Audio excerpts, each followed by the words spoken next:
What? The monitor? Mm-hmm. Wait, as far as what? Because, like, the out is still, it's not the iPad, it's the speaker. No, the out still goes to The same? Uh-huh. I'm playing it right here. Hold on. Remember, it goes through the Wi-Fi. I mean, it goes through the USB-C.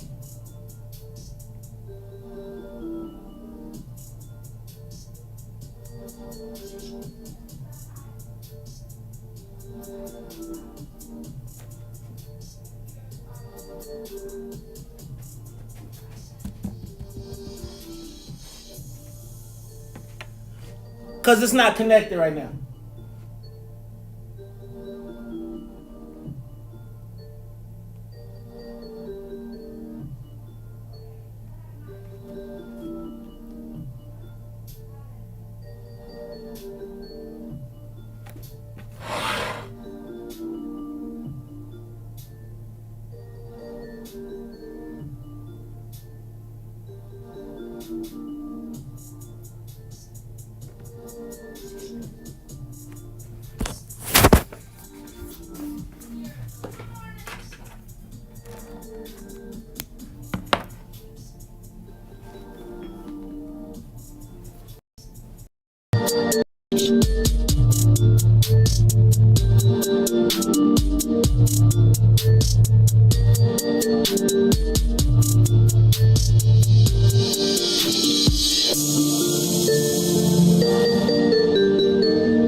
change your mind.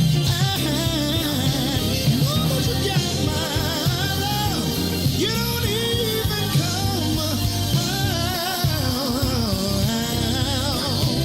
Now that you got my love, you got me standing on shaky ground. Yeah. Now that you got my love, you don't even come around. You don't come around. Now that you got all my love, you got me standing on shaky ground.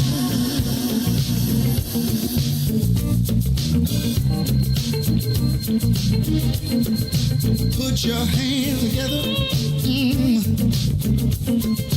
Put your hands together.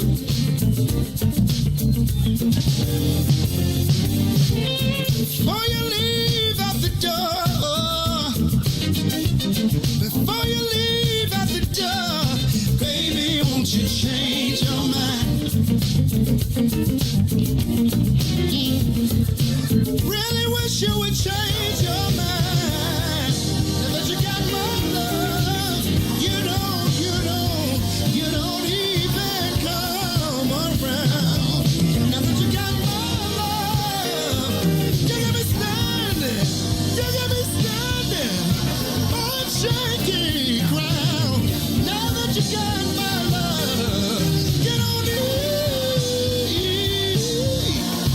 you don't come around. Now that you got all my love, you got me standing on shaky ground.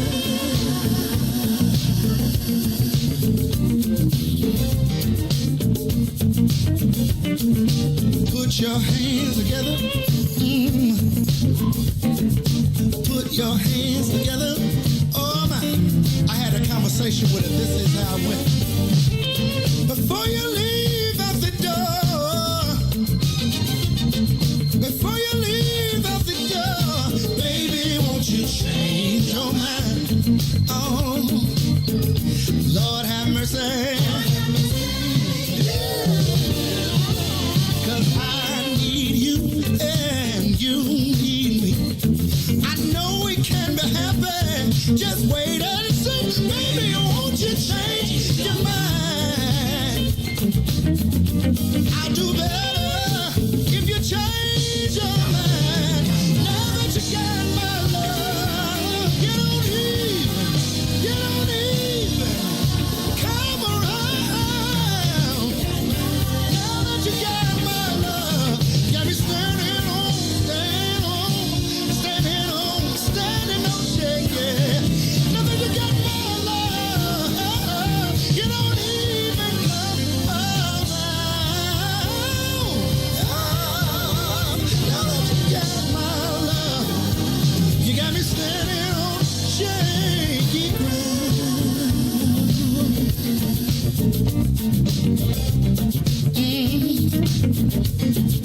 Baby, won't you change your mind? Baby, won't you change your mind? Oh no, I've been hoping, baby. I've been praying, baby. Yes, I have. Baby, won't you change your mind? Oh no.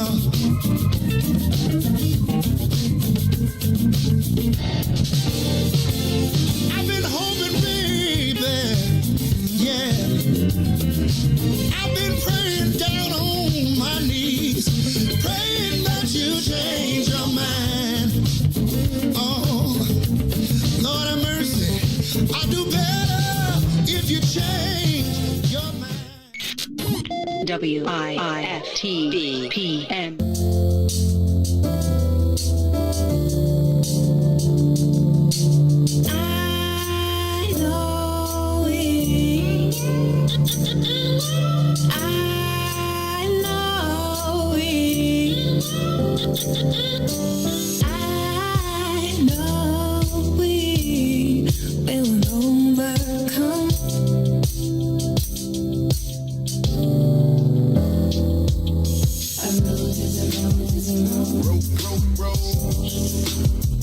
It's a road. it's a rose. Flower in the ground and growing. Hey, it's a rose, Same stuff, different light. New day, same fight. How it comes, how it goes. One's on top, one's that know. But they forgot, they forgot, they forgot. And you bury a seed to grow. I know it. I know it. I know we will overcome.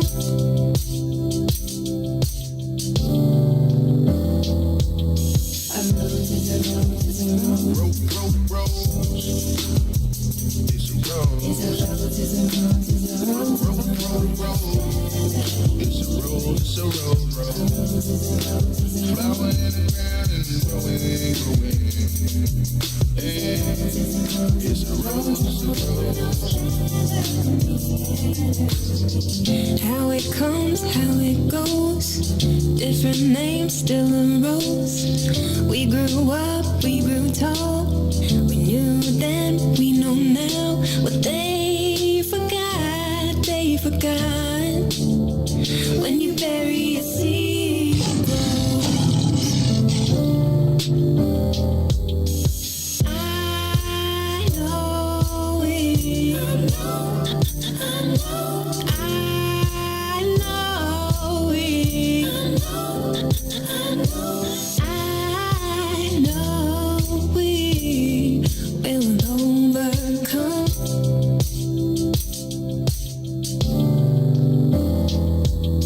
A rose is a rose is a rose. rose.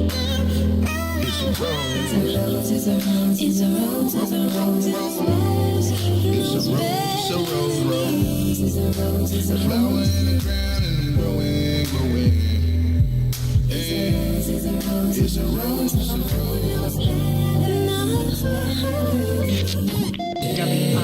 WIIFTBP. Check.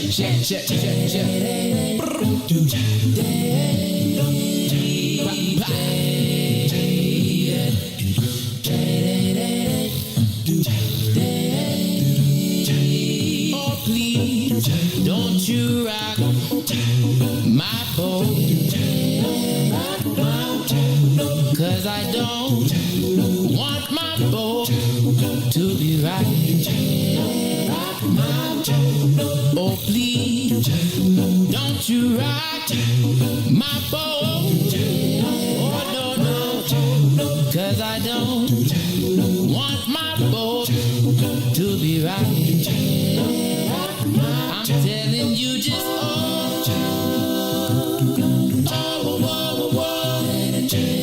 I like it like this. Keep this just like this. And you should know by now.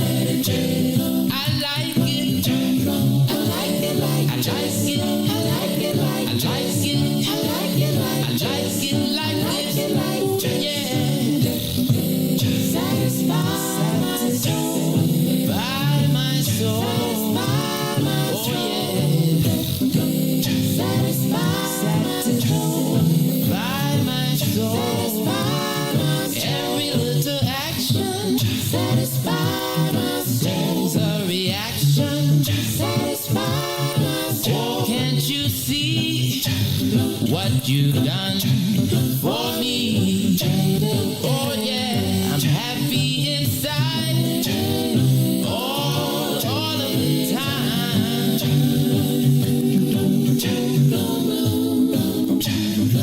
When we're in the new corner, I feel like a sweet, sweet sex winner.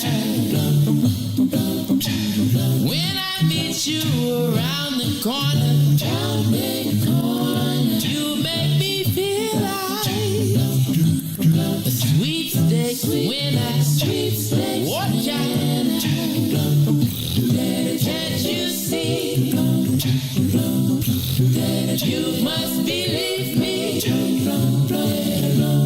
Oh, darling, darling, I'm calling, darling. Can't you see? Why won't you believe me? Oh, darling, darling, I'm calling, darling. When I meet you around the corner, oh, I said, baby, never let me be alone. 'Cause when you hold me tight, you make me feel alright. Yes, when you hold me tight, you make me feel alright. Can't you see? You must believe me. Oh, darling, darling, I'm calling, darling. Can't you see? Why won't you believe me? Oh, darling, darling, I'm calling, darling. Satisfy my soul. Satisfy my soul. Satisfy my soul. Satisfy my soul. That's all I want you to do. That's all I beg from you. Satisfy my soul.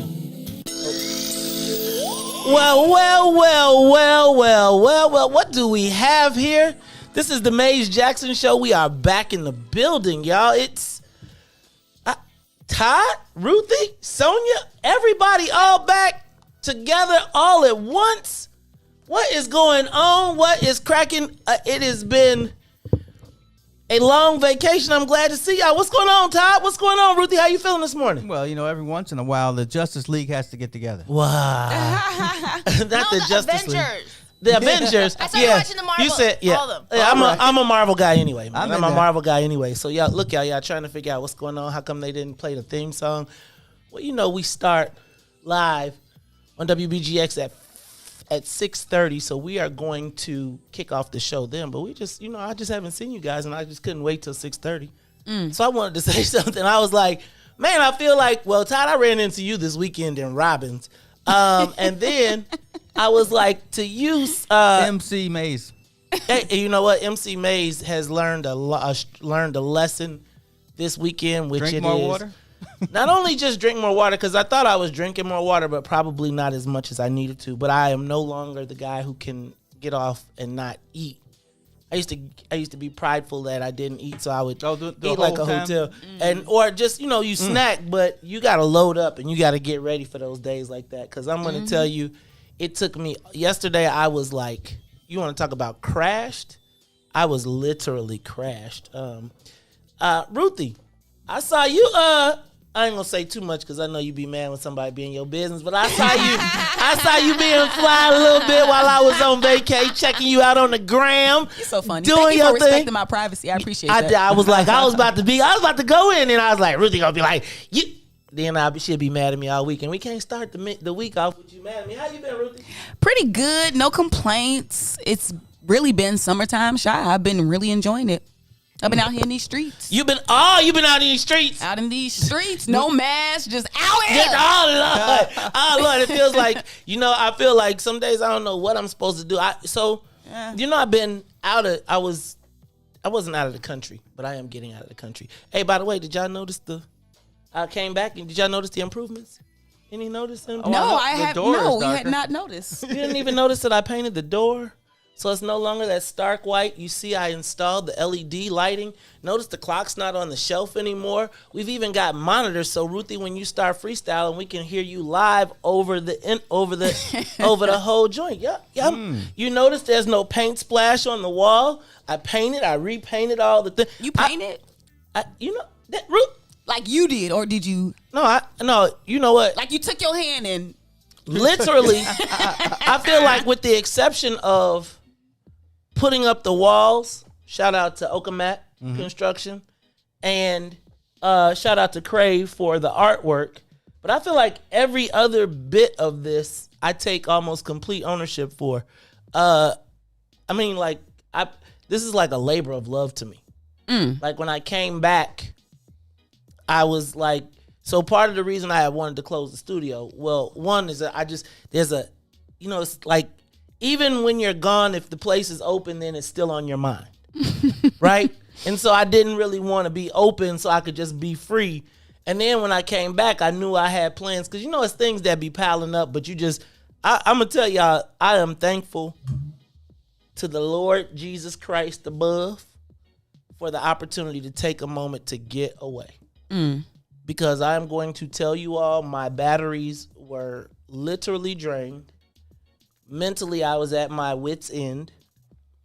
There was nothing that I was focused on that I was doing. Like, you could ask me something, I'd be like, yes, and then, or no, and dang, I missed the opportunity. Well, no, not really, because then you'd be like, then when I didn't do it, you'll be like, you said, I'd be like, when did I say that? May said. Yeah, May said. So, y'all, but I'm gonna tell you what, it was so much going on that I was just itching to get back. Because I was tempted so many times to go live, and then when I was in Arizona one moment in the desert, I just stopped, froze, and said, I'm not doing none of this. Like, the whole place could fall down. I'm going to have my peace, and I'm going to enjoy my family. And so I'm gonna tell you, it was a great time. The desert. I've been in the mountains twice in my life, like for real, and there's stark contrast. The mountains of Utah with the snow caps, wowzers. You got to readjust. It takes a moment to readjust to be in the Southwestern. And then once you get the groove of the Southwest, like Tom and Jerry is like real life. And Utah's beautiful. What? Utah's beautiful, but so is Arizona. Oh, yeah. So it was funny. Me and Carrie were riding. The mouse and the cat? Yeah. Yeah, well, no, like when he had his time, he's like, Kremlin, riding. Kremlin. Remember the one with the... I didn't really and like he had the cowboy hat, and Anyway, the cactuses, when you never saw like on Tom and Jerry when he slapped a guy with a cactus with a flat cactus and he got a beard? Or like those cactuses that look like pitchforks and stuff like that. That's real. Yes. And it's like I've seen it, but I feel like this was the first time where I really was like, hold on. This is all like real stuff. The cartoons is... But I'm going to tell you, it looks like Sonia's giving me the sign. So look, y'all, we're going to stop. We're going to act like we never did any of this. Y'all got some unfiltered, unadulterated conversation. We are about to kick the Maze Jackson show off live. So y'all get ready because we're going to come back in just a few seconds and do it the right way. It's the Maze Jackson show. The Chicago Legal Network is the collaboration of attorneys that concentrate in many areas of the law most needed in Chicago neighborhoods. The CLN lawyers focus on personal injury, criminal defense, and other issues. The CLN lawyers all average over 20 years of legal experience and are dedicated to helping the Chicago community. The Chicago Legal Network is committed to developing black lawyers through mentorship and co-representation. So if you were injured in a car accident, slip and fall, or injured on the job, or you need assistance with criminal defense, including driving violations and DUI, check out ChicagoLegalNetwork.com for more information or call 773-912-3545. 773-912-3545. You are listening to the most dangerous show in the morning. This is What's in It for the Black People Radio. Maze Jackson. Maze Jackson, the most vociferous advocate for black people in the world.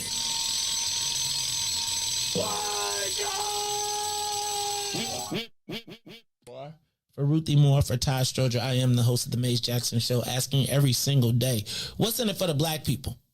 And if you don't like it, you can still tell them Maze said, Mayor Lightfoot, man, we ain't accepting that. We ain't accepting that. Let's go. Yeah.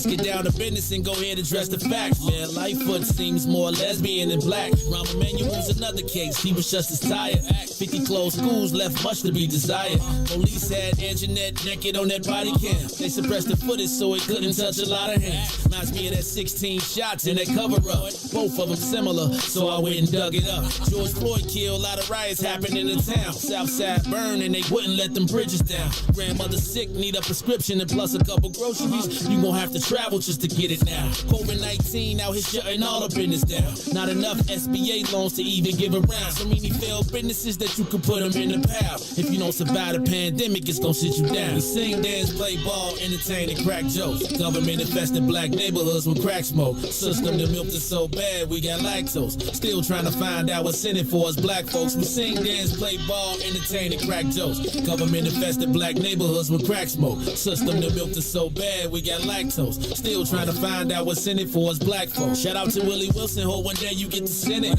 We need some different players in the game to handle business.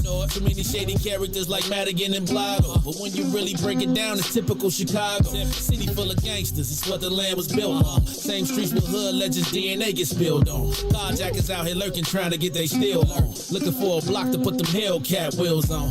Let us give bogus appraisals a red line. Car crackers out here getting minimal fair time. And I'm the seal carry, I stay with the pipe. But Illinois gun laws giving minimal rights. Stay up on the swivel, make sure I'm moving tight. Check all of my mirrors when I pull up to the light. Pick my homie up from out of town, man, he caught a flight. He was hella nervous, told him, shorty, this a way of life. We sing, dance, play ball, entertain, and crack jokes. Government infested black neighborhoods with crack smoke. System that milked us so bad, we got lactose. Still trying to find out what's in it for us black folks. We sing, dance, play ball, entertain, and crack jokes. Government infested black neighborhoods with crack smoke. System that milked us so bad, we got lactose. Still trying to find out what's in it for us black folks.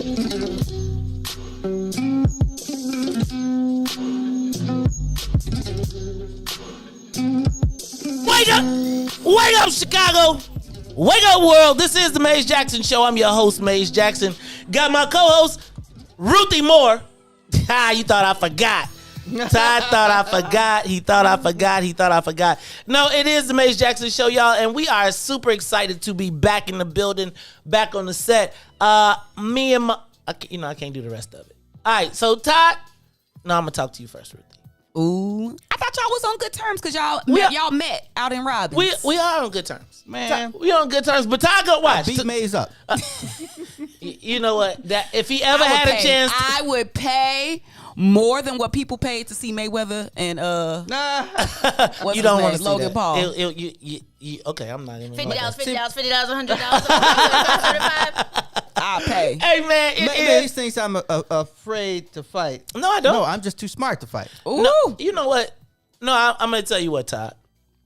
Shoot, now you're getting serious. I can't stand that. No, I think that as I've gotten older, one of the things that I have recognized is that the physical. I feel like I always got the ultimate, but it's like it's your mind. Like I feel like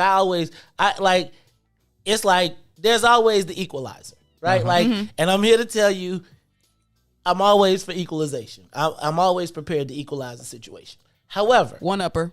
Right. Yeah, I am. No, but I'm always prepared for that, right? Like if you're going to go with it, we can go with it. And if I feel like I'm not in the position to win the situation, we gonna go with it. Do y'all fight fair? There is no such thing as fair fight. No such thing. Yeah, there is no such thing as a There's fair no fight. Really? No, there is no such thing as that. No, I'm. So somebody get on the ground, y'all still gonna pummel them?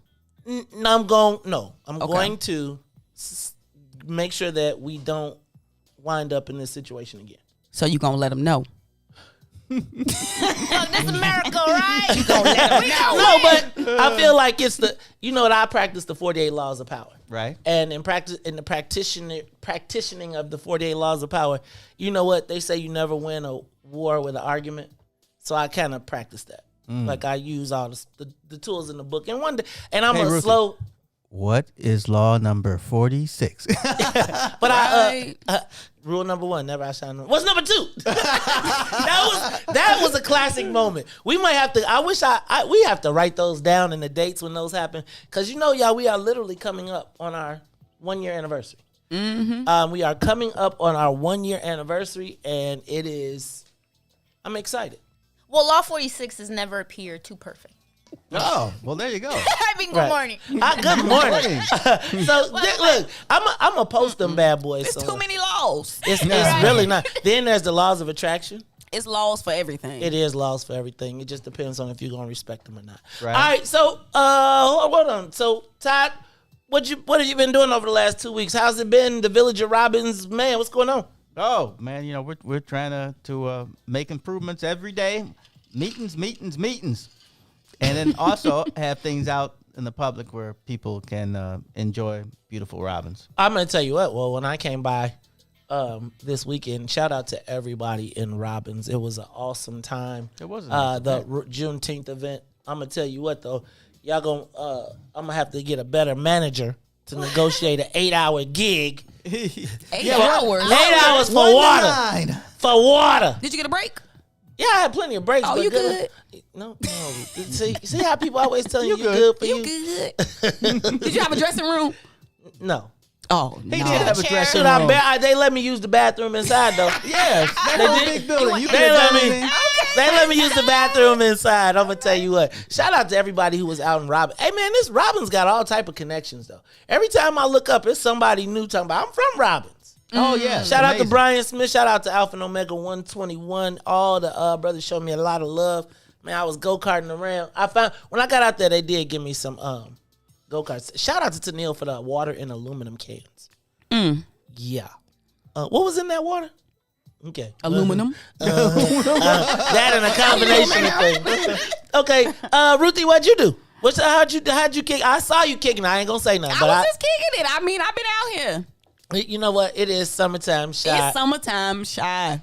It is Full effect. It is. Something to do every day if you want to do something. It is something to do every day. I got to get my roof in order. I got to get the rooftop in order, but maybe not. I might have to stay up off because let me just tell you, these brothers for Juneteenth, they figured it out. They was like, oh no, dog, I feel like they was shooting the fireworks at the white people. They was like, I'm here to tell you, brother. Look, the old Ida B. Wells. Yeah, I'm here to tell you. Now, did I say Ida B. Wells? No, Henry Horner. Oh, Henry Horner. And my daughter told me they had the baby daddy picnic behind us last night. It was cracking. But the tornado whipped it all away. What? You know the baby daddy picnic, they showed it like maybe 4 years ago where they just take over the whole joint. It's like it's like if you move there, it's like having the Bud Billiken condensed into a day. Into like 6 hours at night. Kind of like they condensed it to like a block, huh? Yeah, they condensed. But see, they was trying to sneak something by us. I felt like, shout out to the black people in the world though. Because the black people in Chicago, I felt like we was going to be screaming from the mountaintops. And that was what almost made me go live. When they said that the Bud Billiken was 4 blocks long, they said, and the Bud Billiken is going to be from 51st to 59th, 51st to 55th. And they was like, because we want to keep the crowds down. Did y'all tell that to Lollapalooza? Nigga, if you don't get or the Pride Parade? Or the Puerto Rican Parade? Somebody got shot.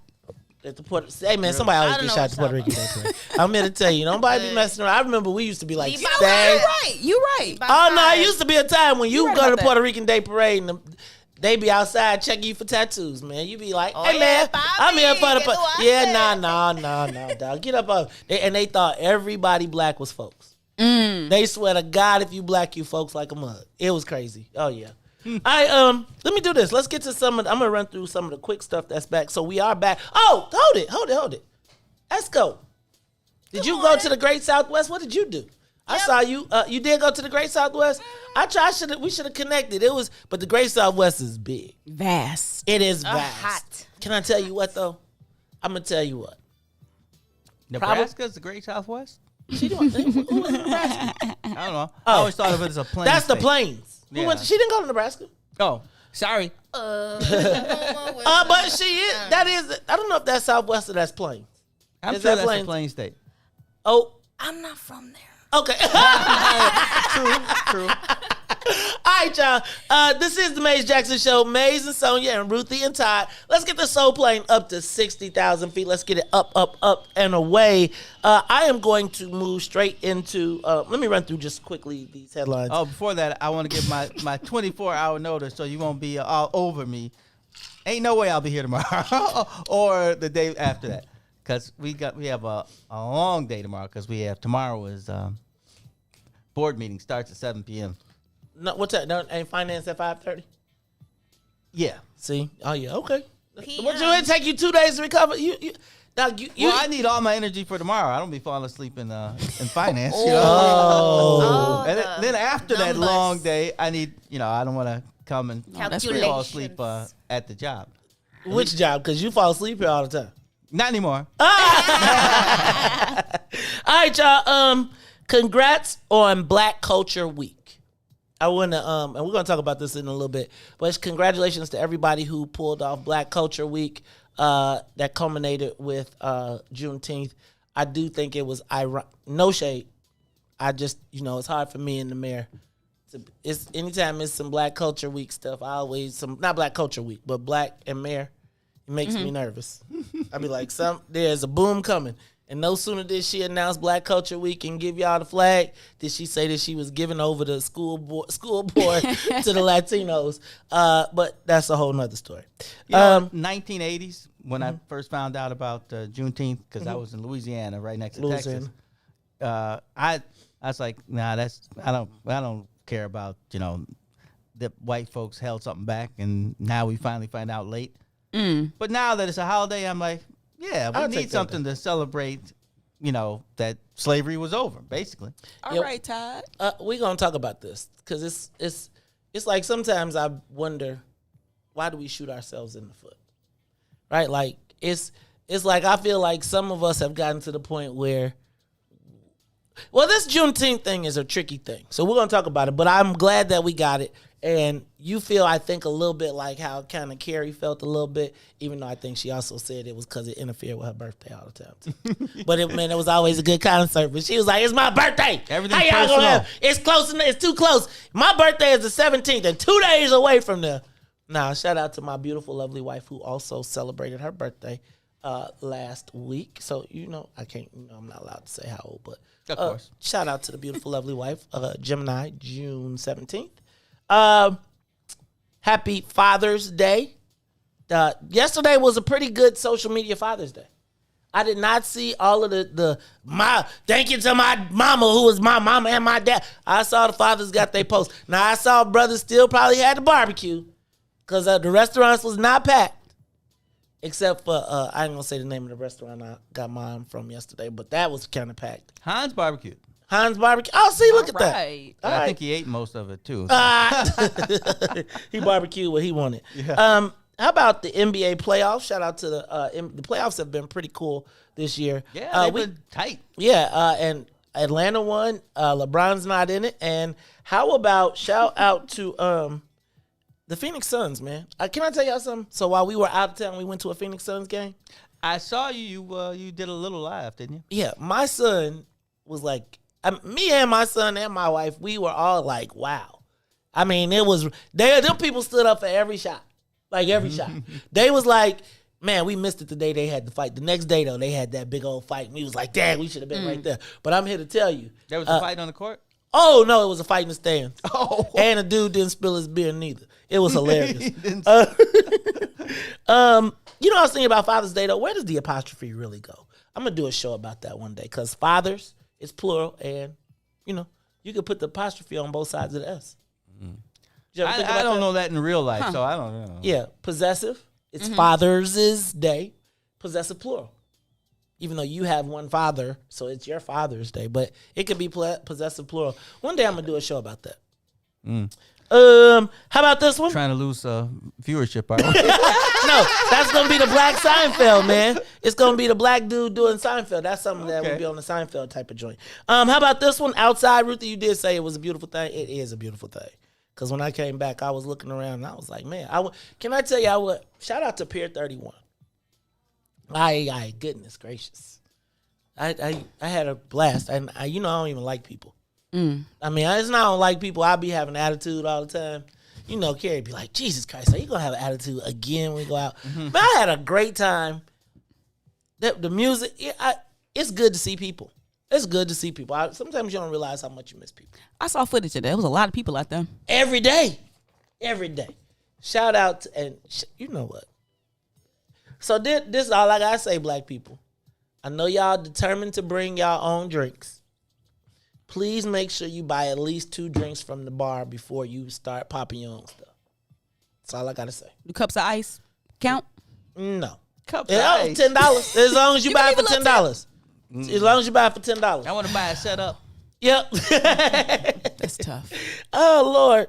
I mean, it's like then that's why Reggie's is cracking, because the white people be like, give me 10 beers. Right, they don't. And so 67th Street Beach, I'm telling you, they got a whole nother bar right down the street, and all the white people, look, all the black people go to Pier 31 and to the surrounding area. The white people with the boats go down, like literally on the same beach. They go inside. It's a whole bar, everything. And they be tip, credit card, expense account. All I'm saying is protect your own. I preach that at Robbins. Because what I try to say is, even the little things that we may think aren't big, they're feeding somebody. Come on, leadership. And like Mr. Well, I won't say his name because he didn't say I could, but our accountant said, white folks aren't going to hire me. I'm your accountant. There it is. See? All right. Finally, tornado last night. I was in the western suburbs, so I'm praying for everybody. Can I tell y'all what? Last night, I was laying down, and I had gone to bed, and I heard, and I was like, what was that? Then I heard it again. I ran up on the roof. The wind had moved all of the patio furniture to the edge. Now, good thing it couldn't flip it over, because somebody would have got hurt, but I was like, well, I can't do nothing with it right now. I'm not going to fight this. If the wind is moving the table, and that's not like a light table. What time of night was this? This might have been 11:30. Oh, I might have been asleep at that. You slept right through that? No, I think it went, like, I think I was like the super fall off end of it. I don't think it got all the way across the damn Ryan. We got we had some lightning, rain, and a little bit of light thunder. Okay. But y'all look good. Y'all all good now? It was a couple branches. It was a couple branches. Oh, man, do you remember when we used to have them storms and the whole tree would come up out it like in Washington Park? I need them to come trim my tree. Yeah. Who is it on? Who's is it on the line? I think it's the street. You think it's the street? Is it on the line? Street. Tell me where it is. We could probably get that taken care of. Bam. We probably know somebody. Burn it. And if it's a tree, you know. They used to be. I don't know if it's still that way. What? To get trimmed. It's because there were so many of them. You know, but you got to ask. But if you know who to ask, you got to ask the commissioner of the trees. Right? You'd be like, tree commissioner. He'd be like, hey. Somebody said trees. So essentially my 311 thing is futile. No, they'll put you on the list. They'll put you on the list. You want to get on the roller. You need to get your Rolodex up. Because I'm going to tell you. What? Yeah, get your contacts up. Because I'm going to tell you.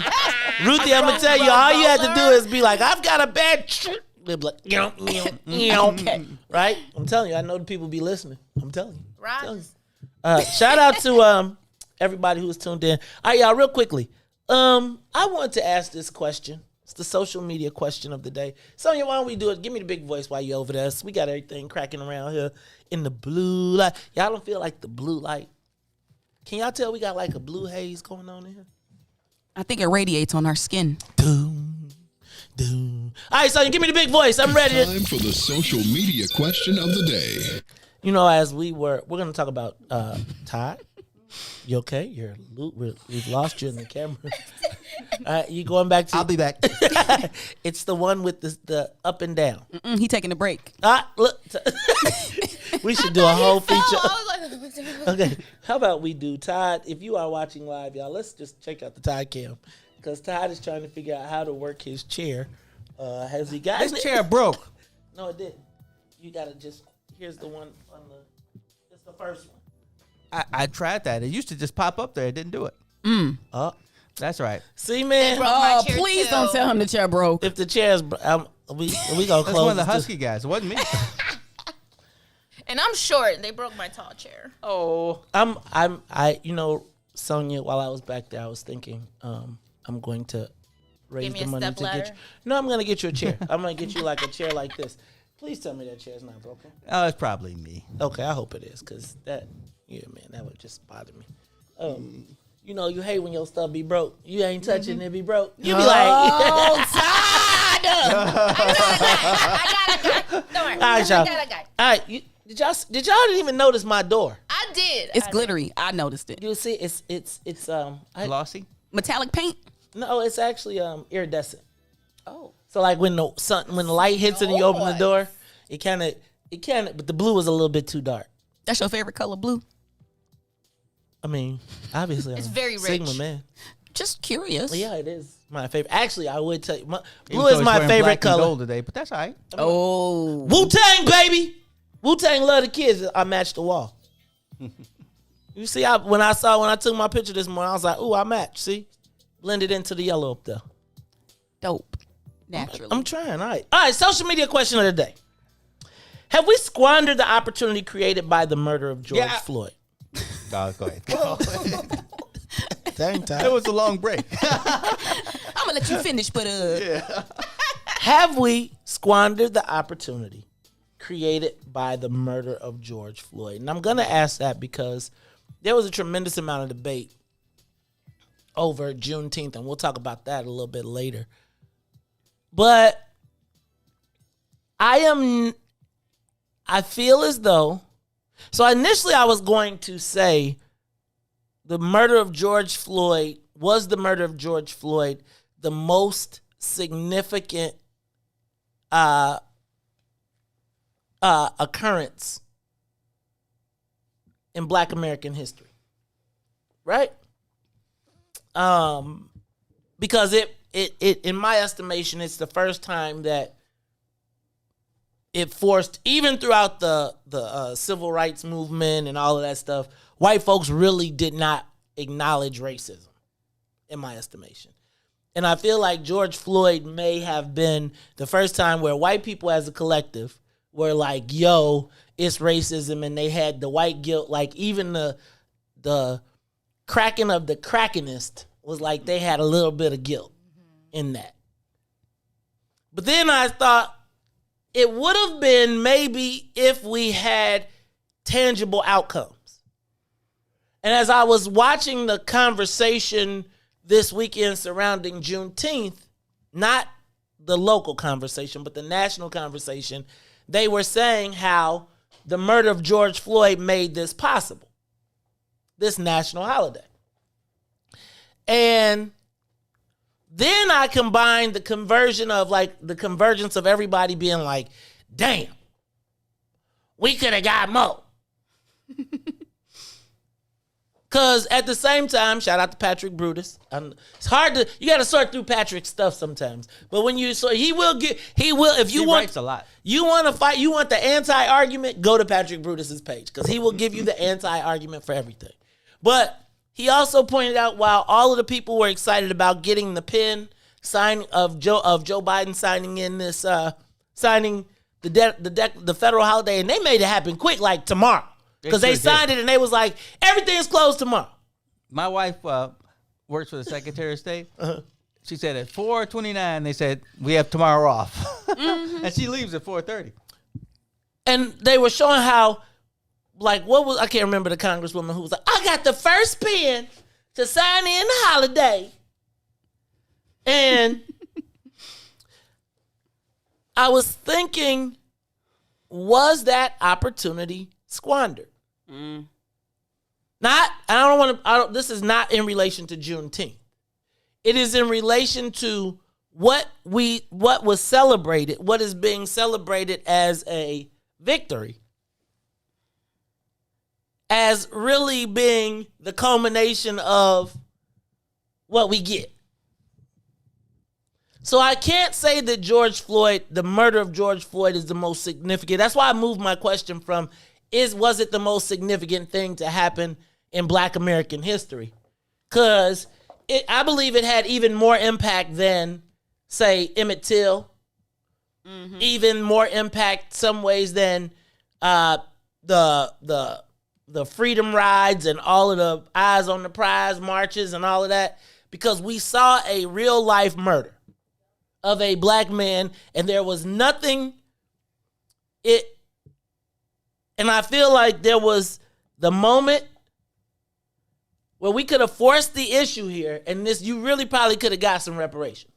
Now, it might not have been $300,000 each, but I do feel like if everybody would have stopped smiling and taking the selfies, and black folks would have stayed mad, there could have been more out of it. Now, but that's not here to say it wasn't. So answer me.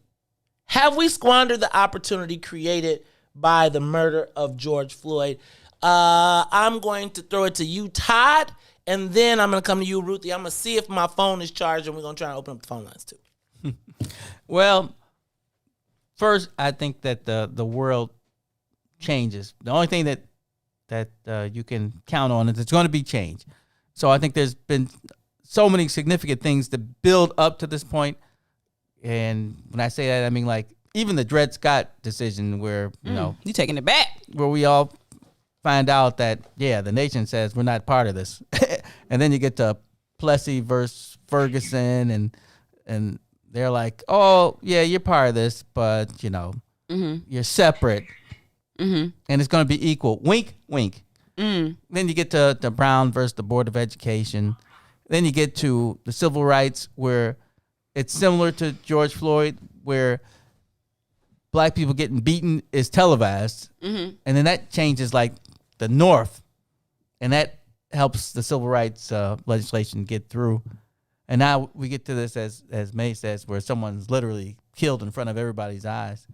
And I don't think the president can go back. At least he probably feels like he can't go back. I do believe he said there won't be reparations. That was part of his thing. No, that's not going to happen. I don't think he will go back and try to force that. So I don't think they could have forced him to do that. I think he saw, well, there has to be something, and he thought that this was the best gesture that he could do, at least at this point. Maybe things will change. I don't think anything's going to change in his term. Maybe in a couple more terms, they'll be like, we really should let go of the strings and the purses. As we all know, that one of the major hurdles that black people have has always been money. Come on. Either they said, don't give black people money, or they said, don't give black people education, so they can't move up the ladder and try to get jobs. And even when we had education, like I say, my dad had a bachelor's in business administration in like 1954. He couldn't find a job. I mean, he literally stayed in the Alpha House for a year because he couldn't find a job. Is that why he stayed in the Alpha House for a year? Well, was he in the Alpha? Let me stop. I'm just playing. They would literally make jokes about him, like when, and like in the 90s, because he was there so long. He knew everybody because he was the guy who Ice Cube. Everybody. He was Ice Cube in Higher Learning. What was your daddy line name? Do you know? God. No, it was not God. I'm telling you, we ain't going for that. That would be pretty far back. So, Ruthie Moore, have we squandered the George Floyd murder moment? I think we are still in progress. I think it's about the momentum, and I do think that the reaction of people to the upheaval is what really kind of got us going, because it was an era of we ain't going. And I do agree how significant George Floyd was, particularly when we think of policing. And I think that black people, we knew that we needed to do some corrections within policing, but I think it's just been so difficult to figure out the inroads. So I do think we've squandered that in the sense of not demanding more around police reform.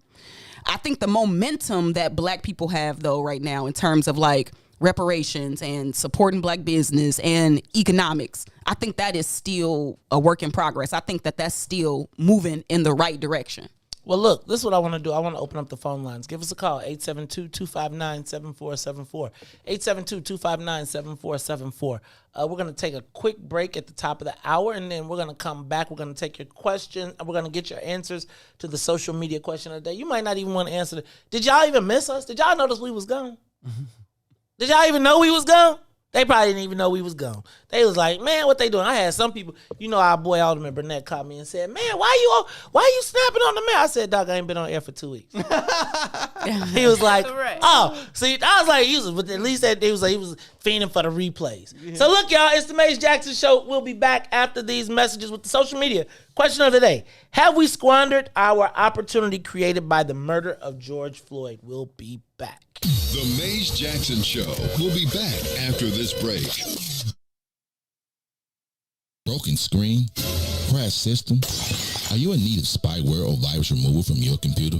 Well, contact RPC Computer Repair in South Shore and let us help you with all your computer repair services and print needs. Need office or print production services, copies, scans, fax, or even notary service? Then stop by and support RPC Computer Repair and Print Shop located 1741 East 71st Street in the 71st Street corridor, newly revitalized South Shore areas, and let RPC be your one-stop shop, where we believe RPC is your PC. RPC Computer Repair is also a UPS access point where you can drop off and pick up your important packages. So let RPC be of service to you.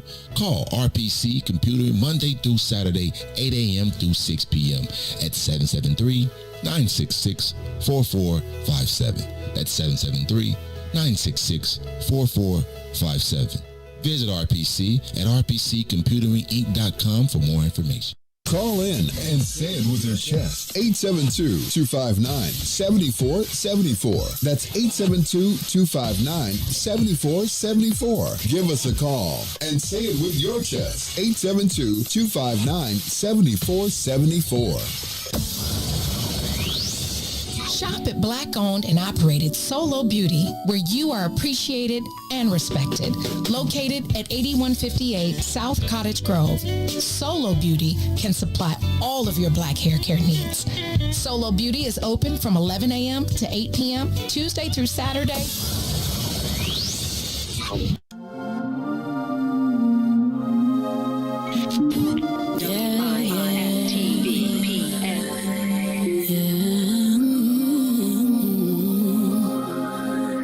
Trying to reach you all day. What's the deal? Keep it real, baby. You can't even pick up and call me. Matter of fact, at this point, I just feel that you're trying to play me for a fool. Baby, that ain't cool. Now that ain't cool. See, you've been running around like you've been single, looking for a good time so you can mingle. Got me out here looking stupid. You out here with your bow like a cupid, but I guess it's cool. I guess I was just another hit on your hit list, another good time that you wouldn't miss. But I blame myself for all these feelings that I felt. You were nothing but a savage, seeking no ways you could scavenge.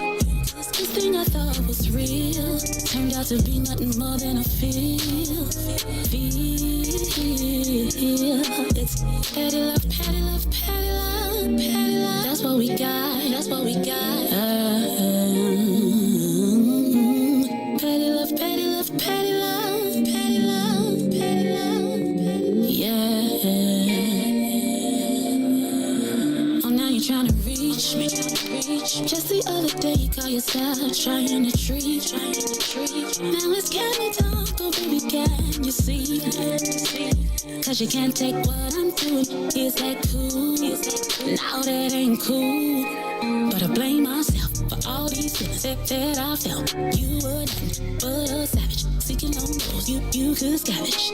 This thing I thought was real turned out to be nothing more than a feel.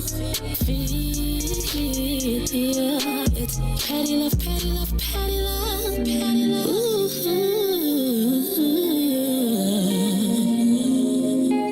Petty love, petty love, petty love. That's what we got. Yeah. Why'd you have to hurt me, boy? I thought you was so deserving for. You took my love for granted, boy. I'll just take this as a lesson, boy. Petty love, petty love, petty love. That's what we got.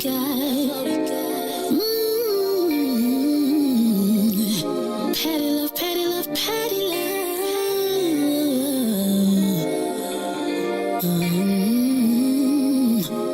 But I blame myself for all these feelings that I felt. You were nothing but a savage, seeking no rules. You could scavenge. This thing I thought was real turned out to be nothing more than a feel. Petty love, petty love, petty love. That's what we got. Yeah, petty love, petty love, petty love. What we got.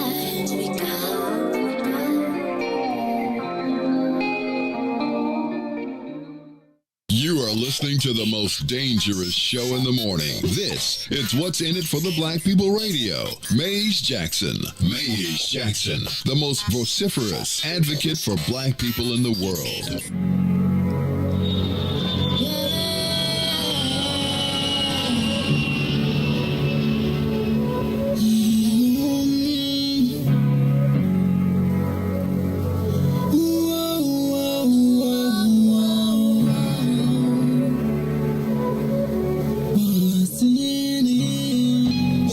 For the black people, cause economically we are not equal. Waking up to lies, can't doze no more. I told y'all, yeah, this is a dangerous show. Don't go to the church if you ain't trying to help us. Don't even try to be around and can't protect us. We see the lies now, other politicians. We need money and no symbolism. It's Maze, it's Sonia, and Ruthie, and Todd, explaining how we all come from God, giving us tools to beat the odds. If we're united, our movement gon' stop. If they ain't tryna help us, they ain't tryna do nothing. We gotta do something, we gotta stop running. It's time to confront the problem. Really, you expect your oppressed to solve on.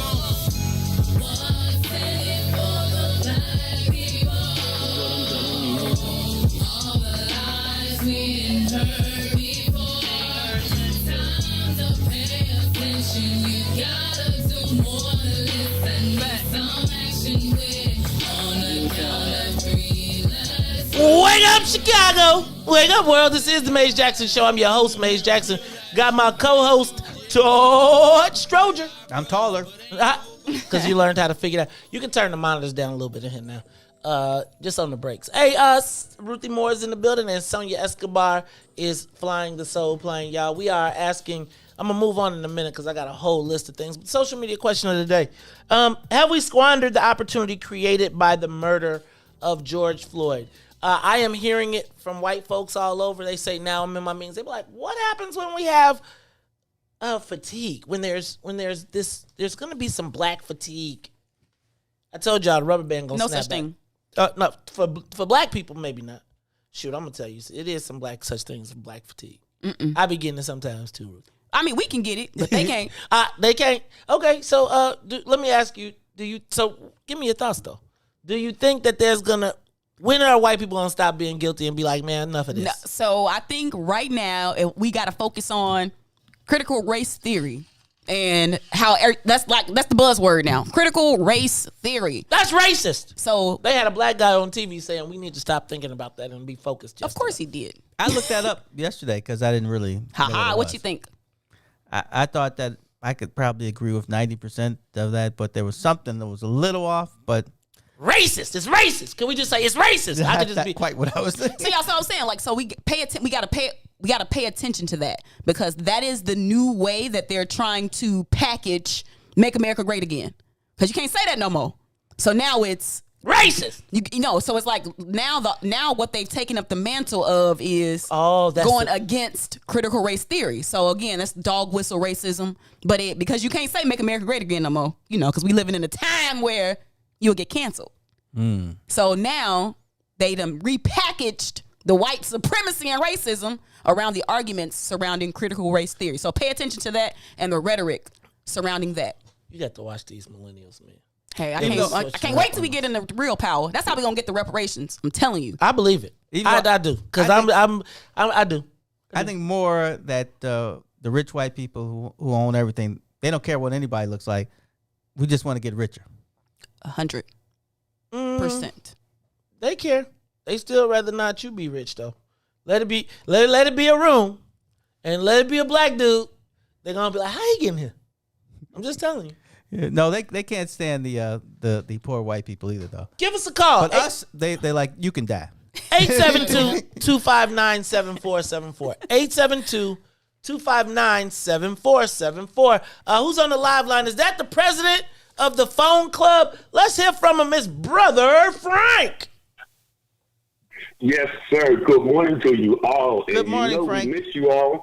Thank you, Brother Frank.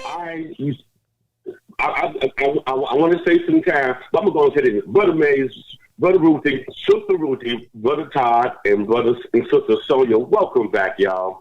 Yeah, but y'all deserve and need that much needed rest. I'm gonna tell you because I was a radio television broadcaster maybe at Chicago State University. I know how much fun it is, but I also know how much concentration you got to put mentally into the whole time that you're on the job. They go home. You all go home as brain tired as a construction worker is physically tired who work 8 hours out there. So, in order to save your psyche and psychology has been proven even in the military that you got to take that vacation.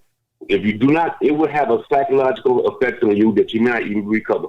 So, welcome back, you guys.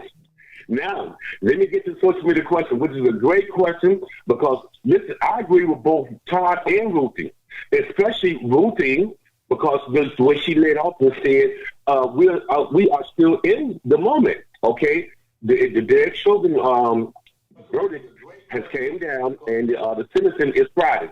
But listen, I would say that if we are still in the moment, like Ruthie was saying, and significant advances and gains have been achieved and still are in process, but the only person I would actually say that has squandered and is still squandering is our own illustrious Afro-American mayor, Lori Lightfoot.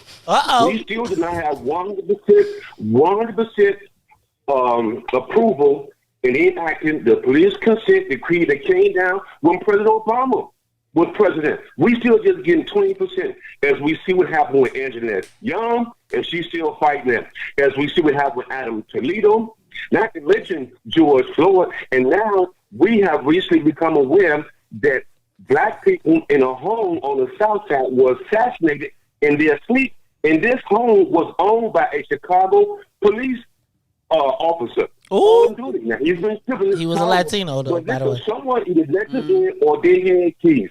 So if anyone has squandered and is squandered, is Lori Lightfoot, whom I will never vote for again, okay? And she still squandered it, and I give her an F when it comes to taking full advantage of the George Floyd situation, which actually was an icing on the cake. Don't forget, all right, Brother Frank.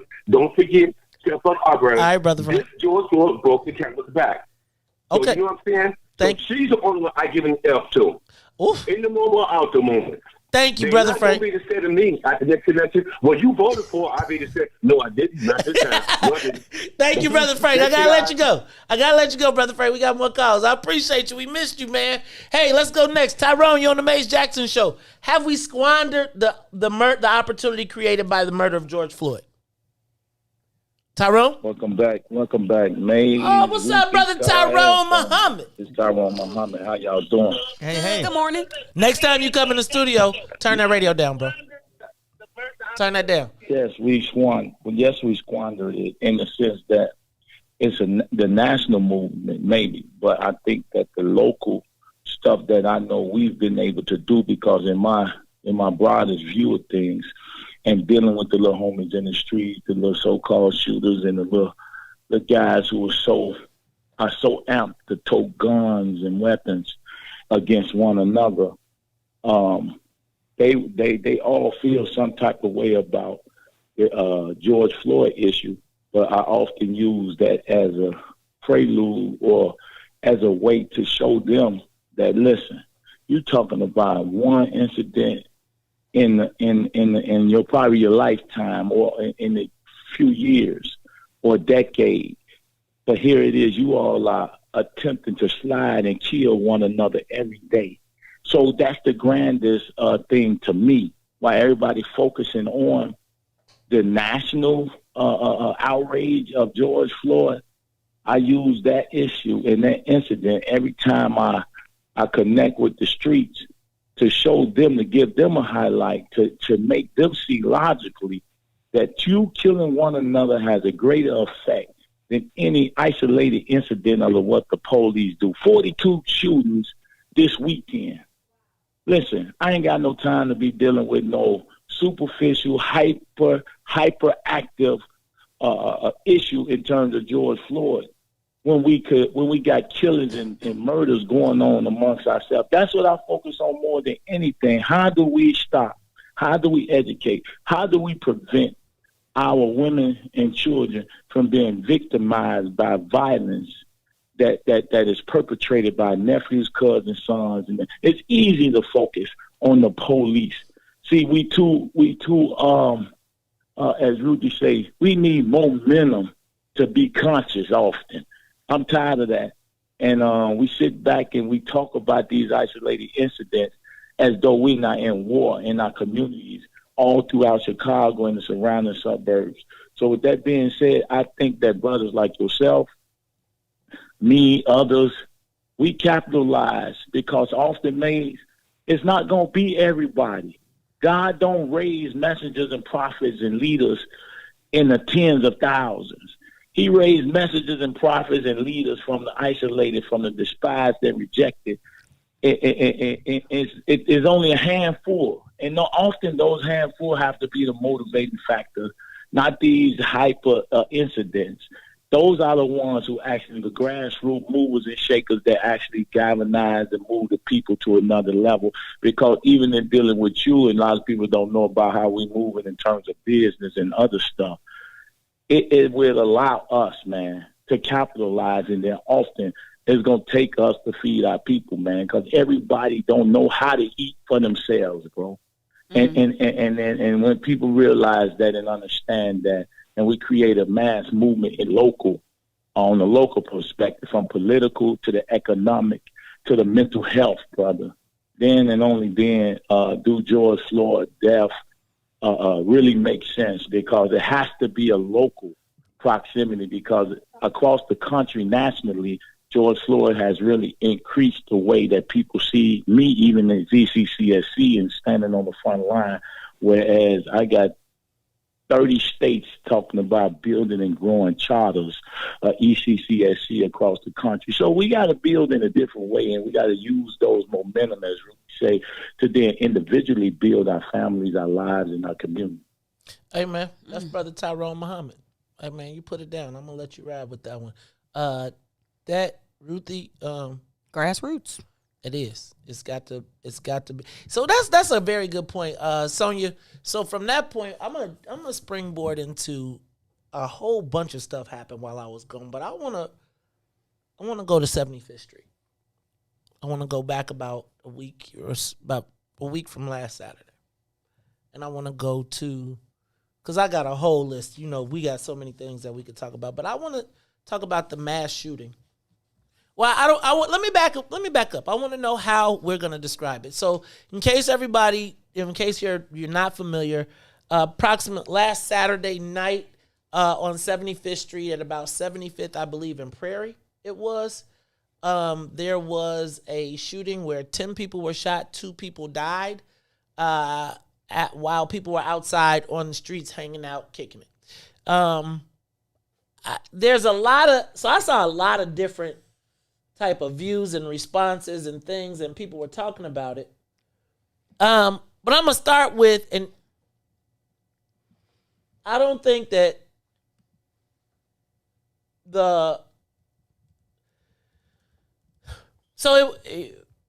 part of the way people made light of the incident was they were showing all the people that were hanging out on the street. And I got to take issue with the fact that they were talking about the people hanging out on the street, because if you go up north, if you go to Rush Street, If you go on Division right now, you cannot get through any of those places. They have made it where you can walk and drink and kick it and hang out and be a Randolph Fulton Market, man. They got all types. I'm gonna tell you, I have a great time. But I want to understand, how do we package that? We didn't get to talk about it, and I don't know. So I heard a lot of different thoughts. 10 people shot, 2 died, 75th and Prairie.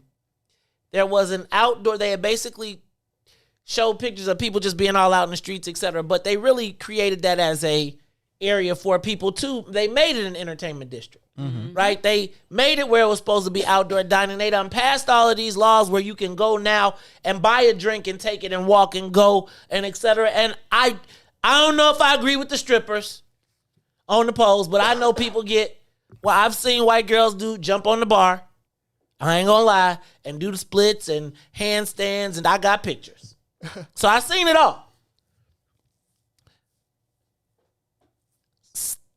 Somebody, but I gotta ask, how does that happen? What role do we have in it?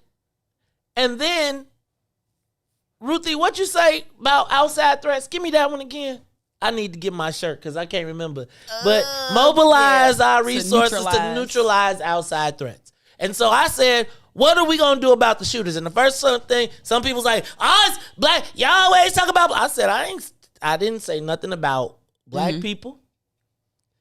Whoever those people were, because some people said that those were police officers. Some people said that those were white supremacists dressing up and kicking it off. Some people, I saw every type of theory. I mean, if you go to my page, can I tell you, John Catanzara is I don't think he can help himself now. He's still becoming. He be stopping with you. But anyway, we'll let that be. My question is, how do we respond as black people? And I don't care who did it. If it was a setup, how do we respond as black people? There was not another one, baby. It was the first one when we were gone. But we ain't been here to talk about it.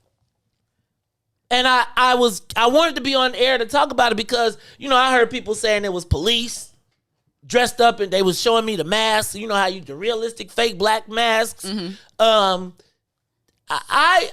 want to know, how do we respond to it? Whether it was us or whether it was someone else, how do we have, because that 75th right there, let me tell you what, that's going to make everybody black, all the people in that area be like, we don't want nothing on 75th no more. You get them Negroes out. And it was really trying to be on the come up right over there. I thought it was great for black young people to have a place where they could go in their own neighborhood and go kick it. And they could go kick it and be young people. And support black business.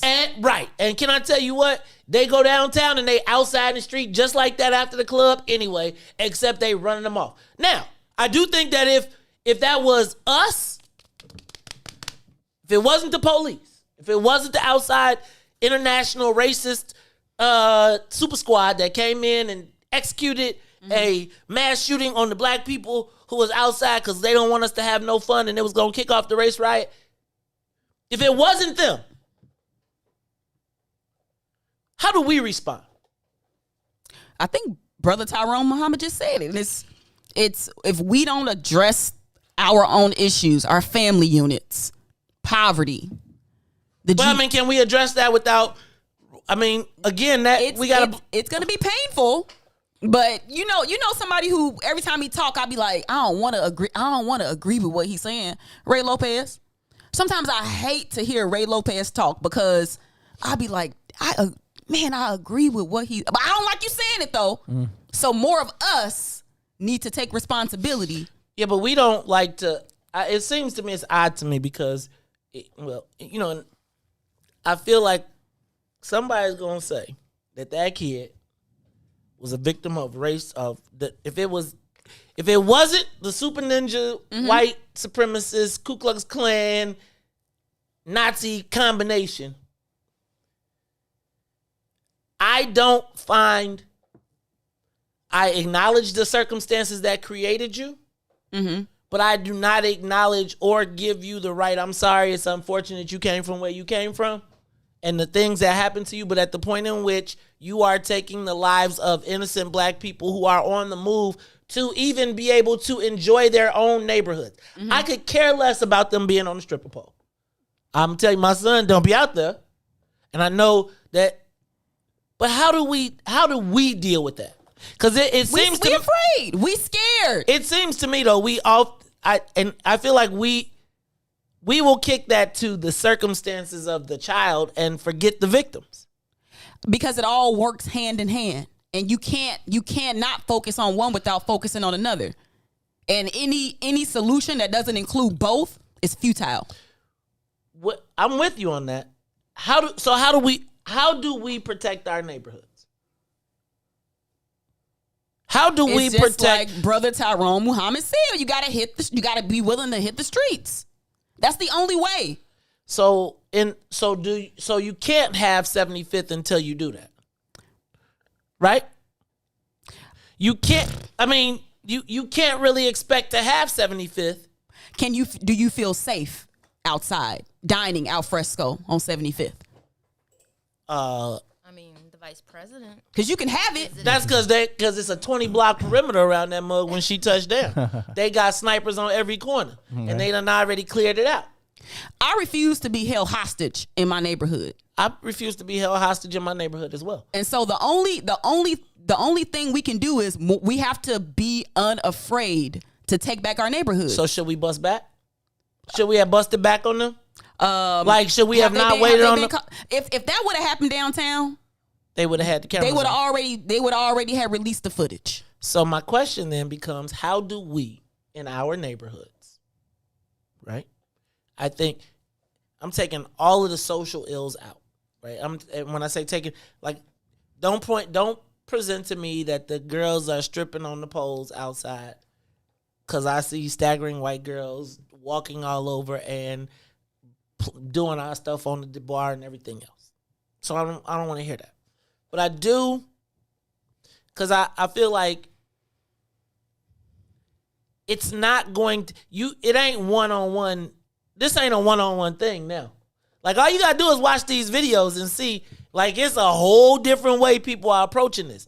So should we be busting back? Like, should at that event, should it be not just Chicago police? Should it be brothers on patrol that's like, hey, cuz, you come around here with that BS, somebody busting. Or even just, okay, so you know how, like, we would have got together and marched if it was some white people doing, busting at us. Why can't we take that same mentality, everybody get together, stand in solidarity to say, we are not afraid. We're going to build this corridor up. We're going to come and support these businesses, like, en masse, as a form of protest against the elements in our communities. Do we acknowledge that there are elements in our communities? No, we do. Because it be our cousins, it be our brothers, it be our nephews. So sometimes it's hard. How do you get people to respect their own neighborhood? How do you get they don't feel part of it is respect their own stuff. I think it's part of it is territory. I think, like, who knows what really happened? Like, we don't know. They could have hit somebody to seeking revenge. Like, who knows? We don't know. So yeah, but even with that, respecting your neighborhood means that you don't go. They could have not even been. They could have been from somewhere else. Who knows? Well, weren't there cameras? But see, the problem is that who can get on the streets to figure out what actually happened? Because if you don't know what happened, how can you implement a viable solution? The police will tell you, at least they used to, like a year ago, they'll tell you that most of the shooting is Hatfield McCoy's. You shot me, I'm going to shoot you later. Well, we agree with that. So how does 75th Street sustain? Because we know it's going to attract the people that have the beef too, right? Because wherever it's cracking, like, here go the deal. Part of the reason that everybody go to the reason you get, the further you go out, the more black people you see at kid birthday parties in Aurora and in Winnetka, and why they pass all these laws is because you don't do the dirt in the hood that you do, right? Like, you don't do your dirt in your own neighborhood.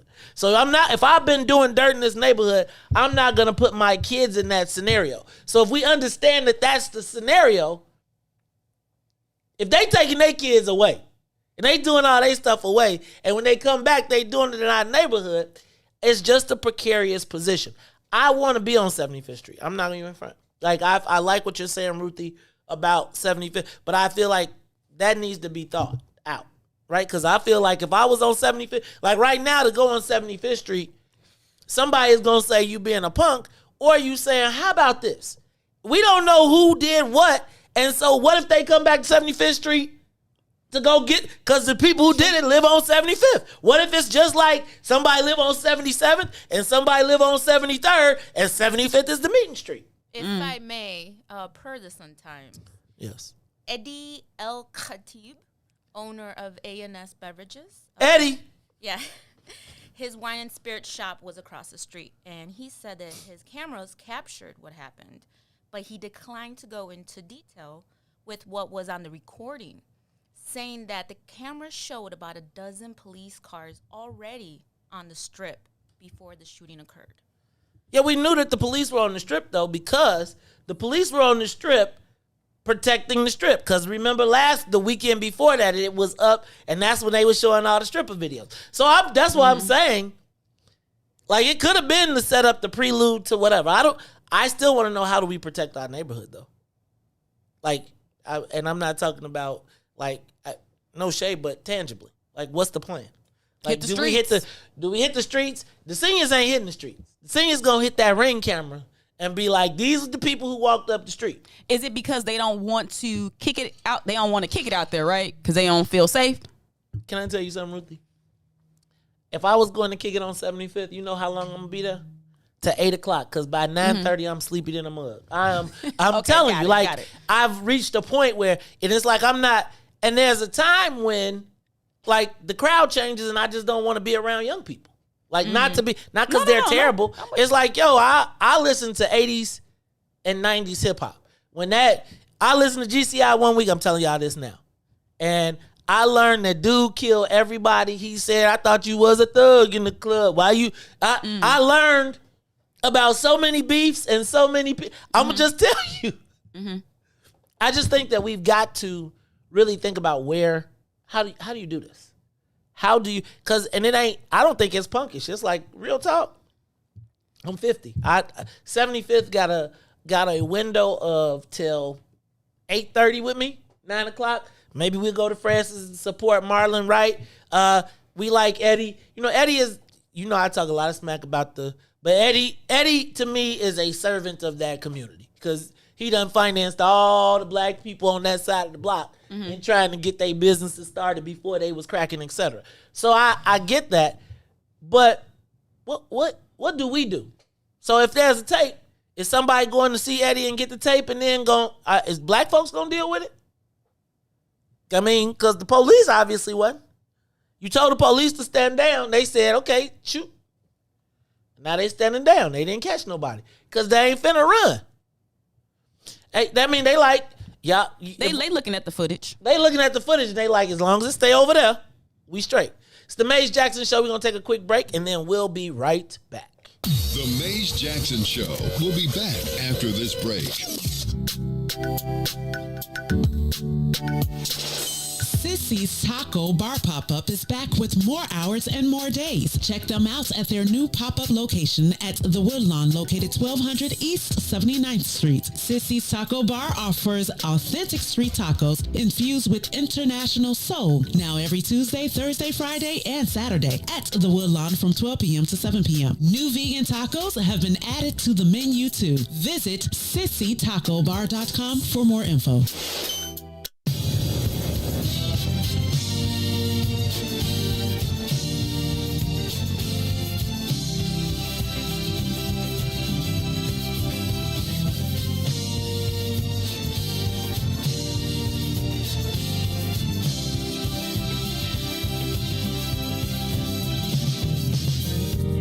What about my love?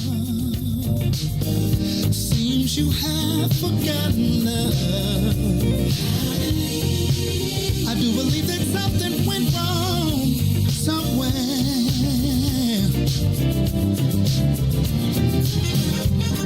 What about my feelings? Do they mean anything at all?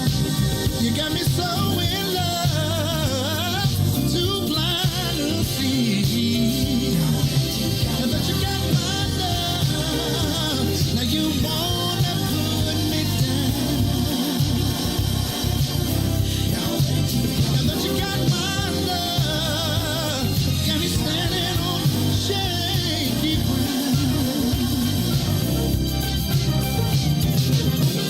What about it, baby? What about the days and the nights we spent? What about the love we made so sweet? Are you sure you wanna live? Think it over, baby. 'Cause girl, I believe. I think you just might wanna change your mind. Now that you got my love, you don't even come around. Now that you got my love, got me standing on shaky ground.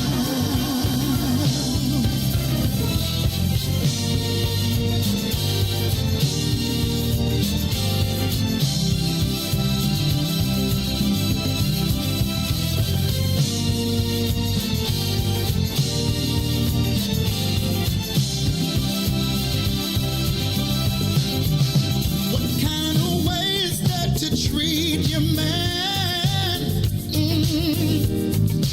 When I gave all that I never had, you got me going through changes of life with you. Are you sure you wanna live? Think it over, babe. 'Cause girl, I believe. I think you just might wanna change your mind. Now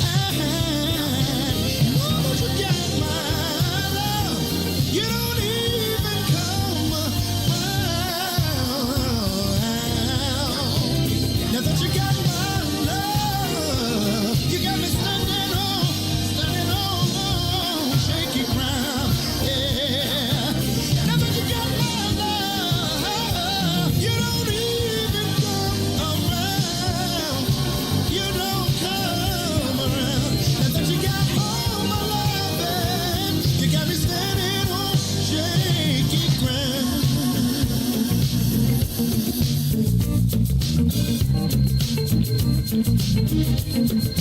Put your hands together. Put your hands together.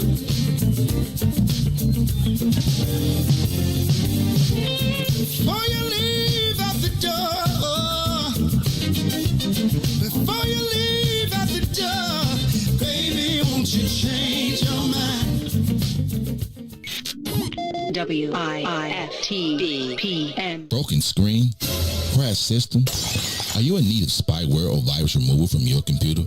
Well, contact RPC Computer Repair in South Shore and let us help you with all your computer repair services and print needs. Need office or print production services, copies, scans, fax, or even notary service? Then stop by and support RPC Computer Repair and Print Shop located 1741 East 71st Street in the 71st Street corridor, newly revitalized South Shore areas, and let RPC be your one-stop shop, where we believe RPC is your PC. RPC Computer Repair is also a UPS access point where you can drop off and pick up your important packages. So let RPC be of service to you. Call RPC Computer Monday through Saturday, 8 a.m. through 6 p.m. at 773-966-4457. That's 773-966-4457. Visit RPC at rpccomputeringinc.com for more information. WIIFTBP. I think that the black community is starting to realize the mayor may not necessarily be an ally just because she is black. Live from What's in It for the Black Media Studio. Our representatives don't necessarily get a pass just because they're black. We've got a challenge in the black part of Chicago of holding black politicians accountable. You're listening to The Maze Jackson Show. This is Chicago, so I understand the Chicago way. I ask every day what's in it for the black people. With Maze Jackson. Come on, y'all.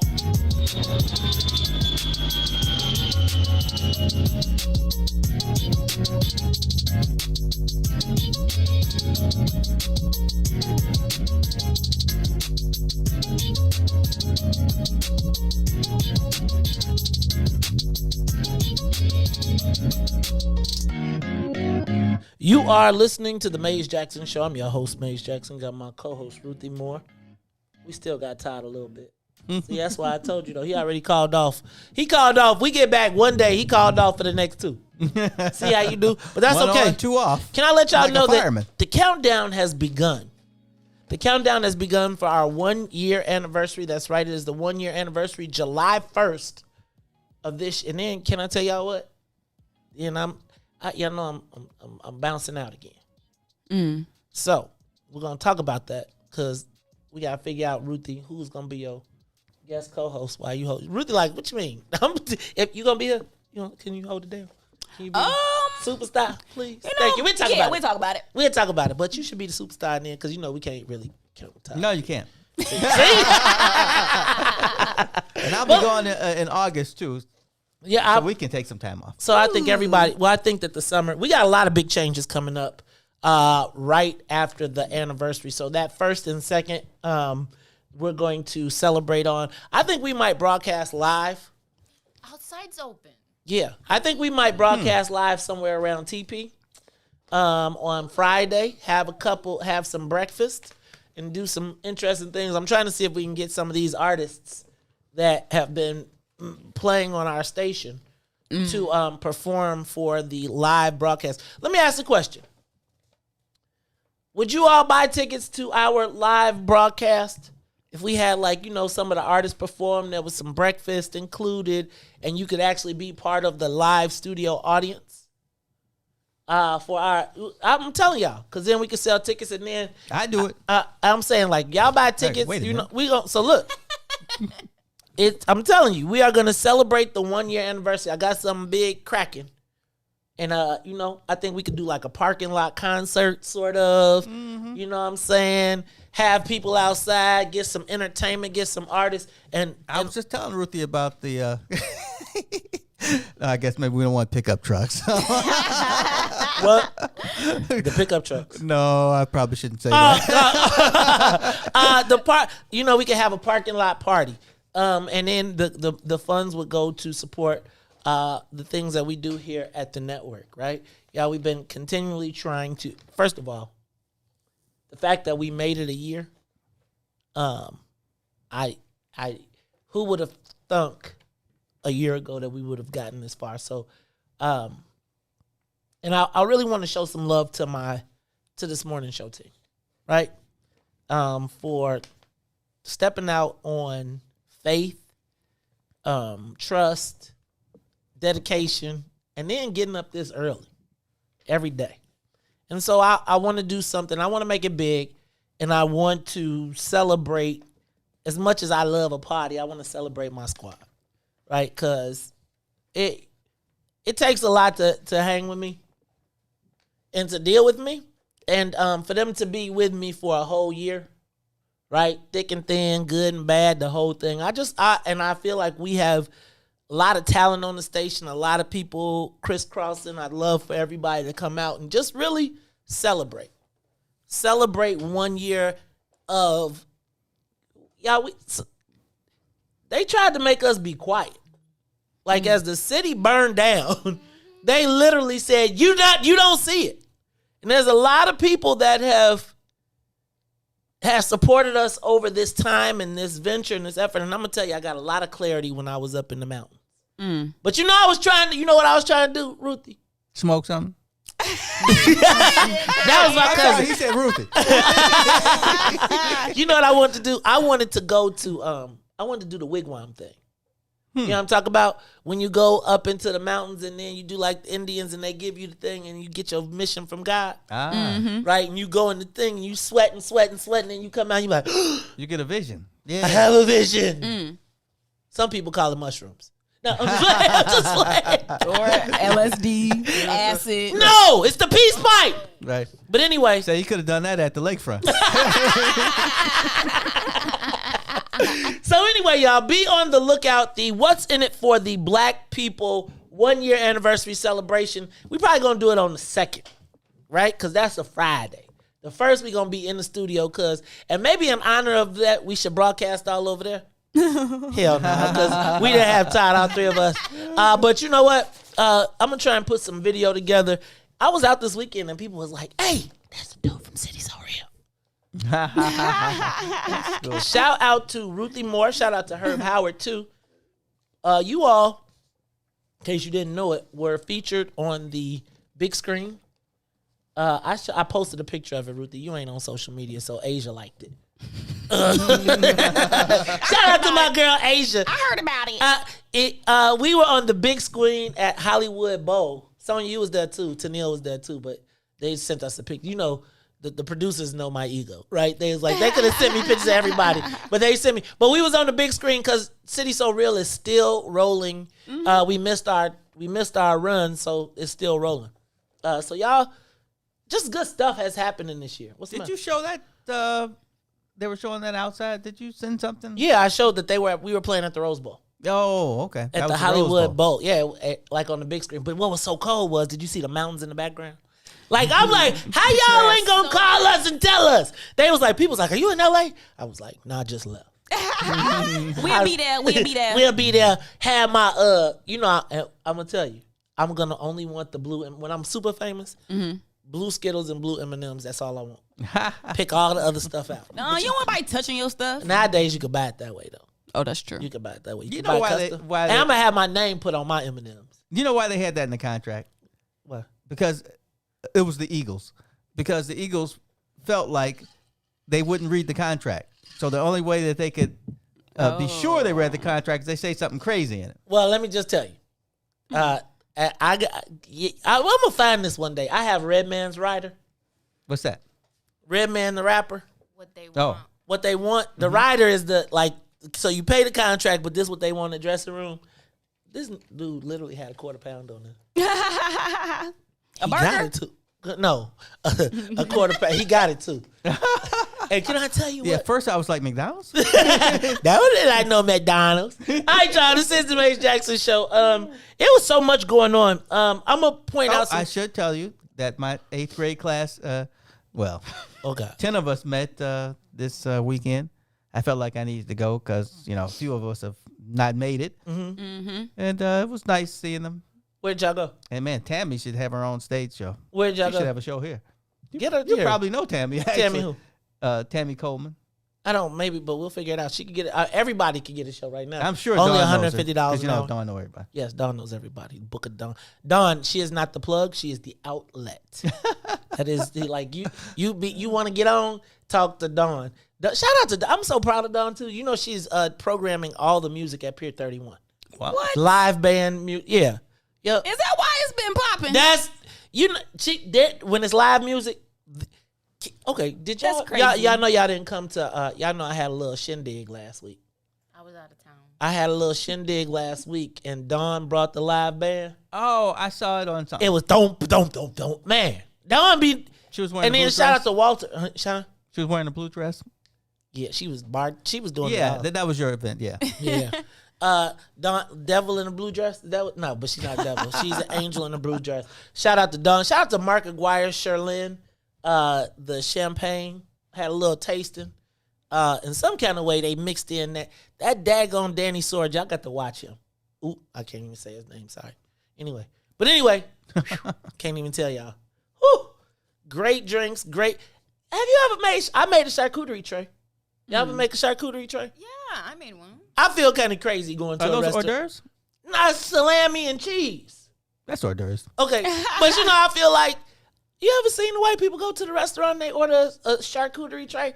I'd be like, if you don't get your ordering some salami and cheese butt up out of here for $50 for some salami and cheese. Fruit and nuts too. Look, they be like 6 nuts. Cheese is expensive. Yeah, it is. I hate y'all. My sister-in-law makes one every time she invites somebody over. I'll tell you what, I was talking smack, nice. but I will eat that joint. I will eat up some. I will eat your salami up without even thinking twice. Now, I'm not eating that Spanish ham. That's not real ham. What? I don't want Spanish. What's Spanish? I like. They call it something. What's the prosciutto? I like prosciutto. A spicy edge prosciutto. I like a little capicola every once in a while. Prosciutto. But that's not a drink. What is that? That's Prosecco. That's Prosecco, Todd. You was close. You was close. No, he wasn't.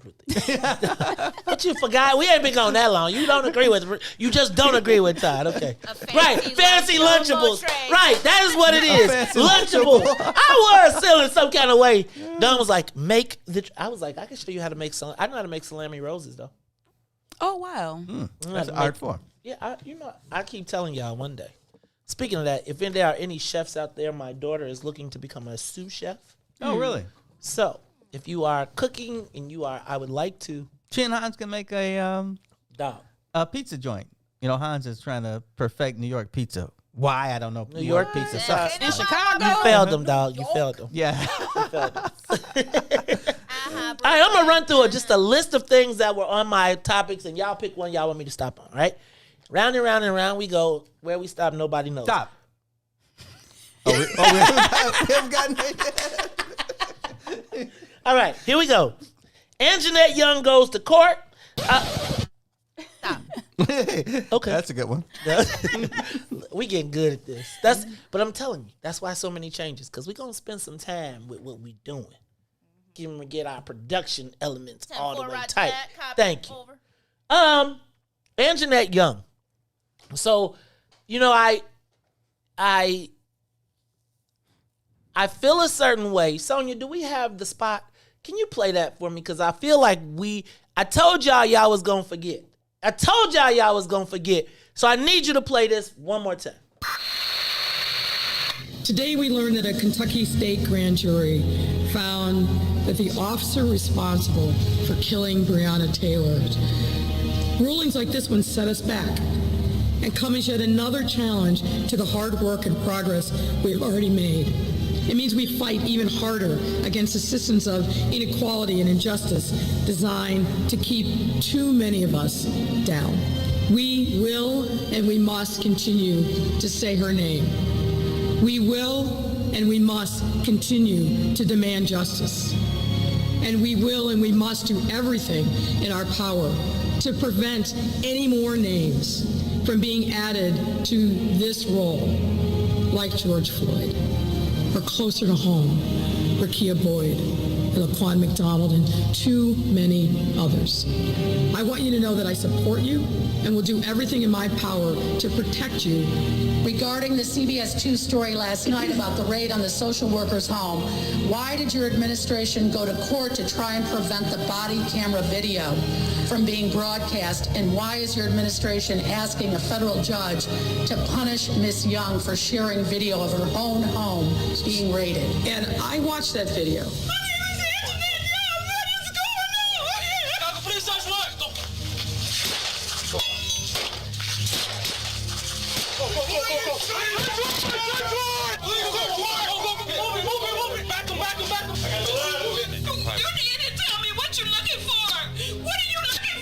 Now, this case was litigated in federal court. The federal judge put in place an order.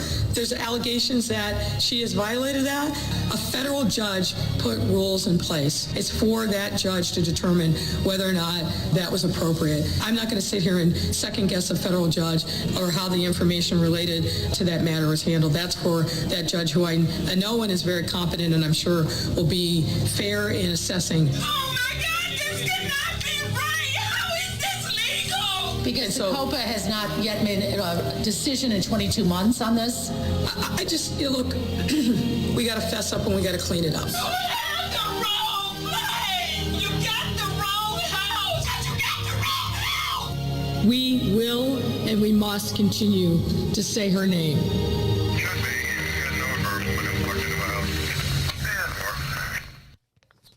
I just felt like it was important for us to set the stage because then we heard the mayor apologize. She said we got to fess up, we got to clean up. And then I come back, I get off the plane, and I find out that Anjanette Young is now being dragged back in the court by the city of Chicago because they refused to settle. She did not accept the settlement. Gotta ask y'all. Remember y'all had the big march? Remember I told you it was like the big dilution march? Like there was going to be a march and all the politicians and all the people was going to get in it because our girl Helen Tyner was trying to mobilize 1,000 black women. And so they did an intersection and we saw the governor's office and everybody jump in and have it and talk about how terrible it was. And we haven't heard anything else about Anjanette Young except right here on What's in It for the Black People Media, where we continue to say y'all was going to forget. And I felt some kind of way. I'm not going to lie to you. I have a challenge with the mayor jumping in on black stuff and everybody being happy to be on the joint with the mayor, and she picks and chooses which thing she's gonna do. And so nobody black was gonna say nothing to her about Anjanette Young while she was standing there. That bothers me, right? It's like, and imagine, I just need for y'all to understand what it has to feel like to be Anjanette Young and to see everybody standing up cheesing with the mayor talking about we ain't been treated right. And nobody says nothing. I'm going to tell you, I'm not going to trip on Anjanette Young, but I know what it feels like. It's a whole bunch of people that will always be like, yeah, until the white boys come to you and offer you whatever it is to forget what it is. Take the money, but still be like, this is just a piece. What about Anjanette Young? Does anybody even mention Anjanette Young? When's the last time the mayor had to face a question about Anjanette Young from anybody black? Okay, I got you. So y'all made me stop on that when I was trying to get past that. All right, round and round and round we go. Where we stop, nobody knows. All right, then we got the explosion of the Chicago mass shootings. We got carjackings and crime. We got state passes, election, school board over Mayor Lori Lightfoot's objection. Stop. School board. So the mayor said that she was not going to have, I swear to God, I wish I would have collected the clips because she talked mad smack, said what wasn't going to happen, democracy this, democracy that, and she wouldn't let it happen. And every time she says what she ain't going to let happen in Springfield, it happens. And in case you did not see, Mayor Lori Lightfoot lost her battle with the Illinois General Assembly, and they have officially passed in a 21-member elected school board. And she did a lobbying effort with the Black Caucus. And which they all kicked her to the curb. Right. Because she came in trying to point her finger and lecture. And again, not recognize they was like, we ain't the city council. And the fact of the matter is the mayor has not built any rapport with anybody. Her whole premise is my way or the highway. Right. Which, Todd, the mayor usually has if they got some clothes on. But this is the empress with no clothes. Right. You're 100% bullshit, is what I think. Yep. And that has bode her not well. So now she has lost control of the school board, although I don't think she will be mayor to live through it. So it's like, that's why I'm very, I think, Ruthie, you said that, Maze. You brought that as a point. You said, hey, this mayor ain't going to be mayor for long, so we give up the school board. And you saw, and then what did she do? She appointed a Latino and I told y'all that the Latinos were in progression. People tried to tell me he's an Afro-Latino. Show me an Afro-Latino. This ain't New York. Salim, don't even try it, because I know Salim gonna be like, in New York. Hey, look, y'all, if you are tuned in, hold on, Todd. If you are tuned in to us on WBGX 1570, we are about to go off air, but you can still join us on the Maze Jackson page and on YouTube. Again, if you are on WBGX and you are tuned in to us right now, you can continue watching the show live until 8 o'clock on the Maze Jackson page on Facebook, as well as the Maze Jackson channel on YouTube. Look, we're going to continue this conversation when we come back. It's the Maze Jackson Show. We'll be right back. The Maze Jackson Show will be back after this break. Broken screen? Crash system? Are you in need of spyware or virus removal from your computer?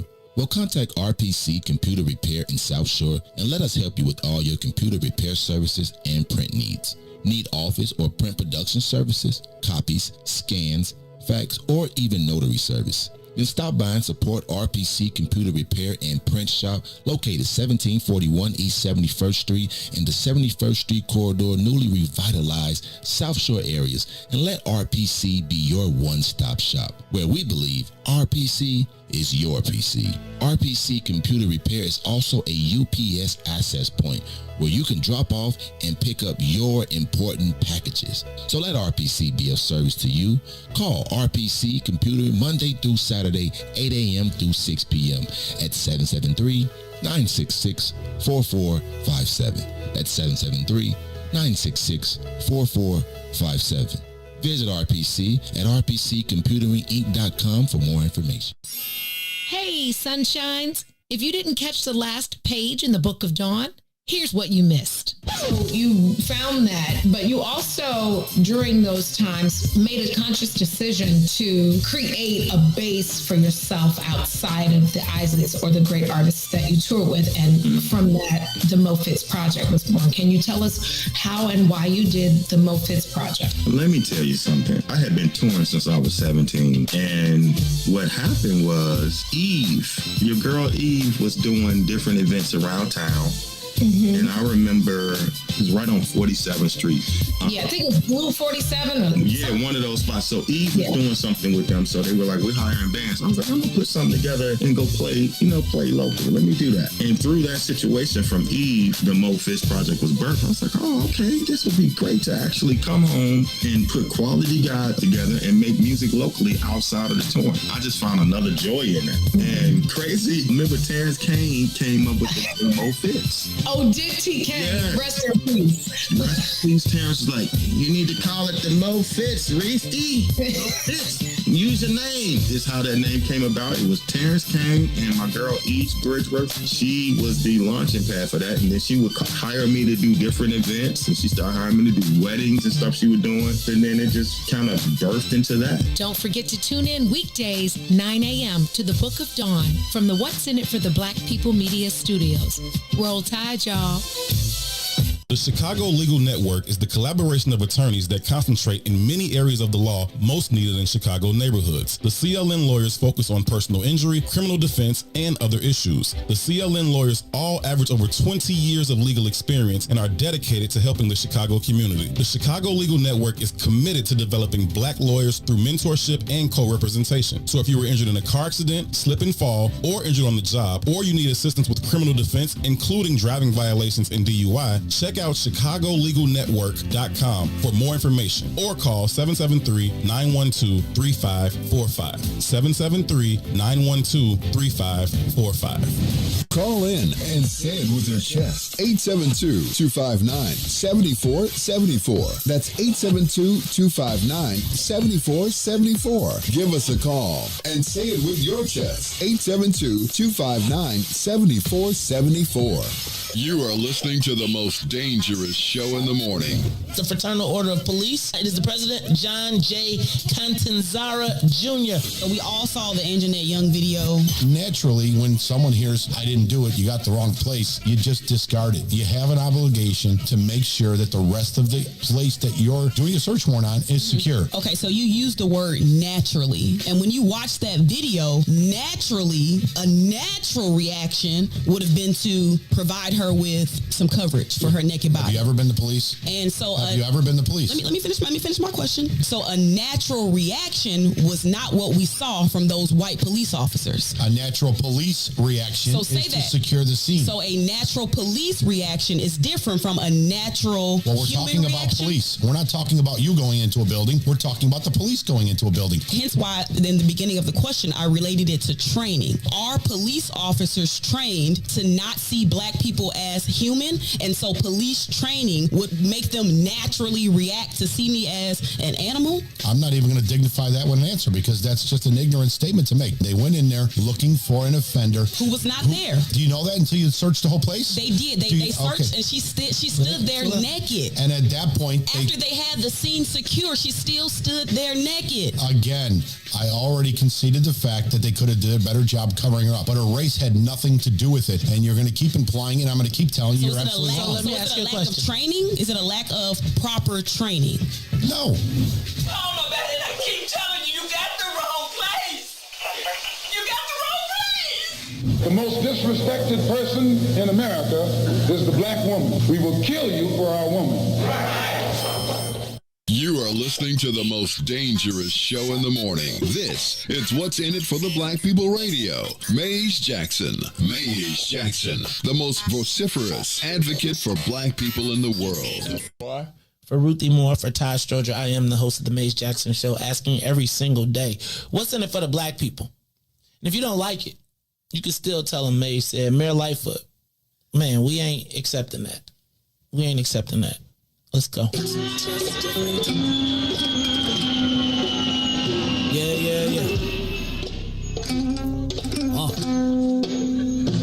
Let's get down to business and go ahead and address the facts, man. Lightfoot seems more lesbian than black. Rahm Emanuel's another case. He was just as tired. 50 closed schools left much to be desired. Police had Anjanette naked on that body cam. They suppressed the footage so it couldn't touch a lot of hands. Reminds me of that 16 shots in that cover-up. Both of them similar, so I went and dug it up. George Floyd killed, a lot of riots happened in the town. Southside burned and they wouldn't let them bridges down. Grandmother sick, need a prescription and plus a couple groceries. You gon' have to travel just to get it now. COVID-19 out here shutting all the business down. Not enough SBA loans to even give around. So many failed businesses that you could put them in the pile. If you don't survive the pandemic, it's gonna sit you down. We sing, dance, play ball, entertain, and crack jokes. Government infested black neighborhoods with crack smoke. System that milked us so bad, we got lactose. Still trying to find out what's in it for us black folks. We sing, dance, play ball, entertain, and crack jokes. Government infested black neighborhoods with crack smoke. System that milked us so bad, we got lactose. Still trying to find out what's in it for us black folks. Shout out to Willie Wilson, hope one day you get to send it.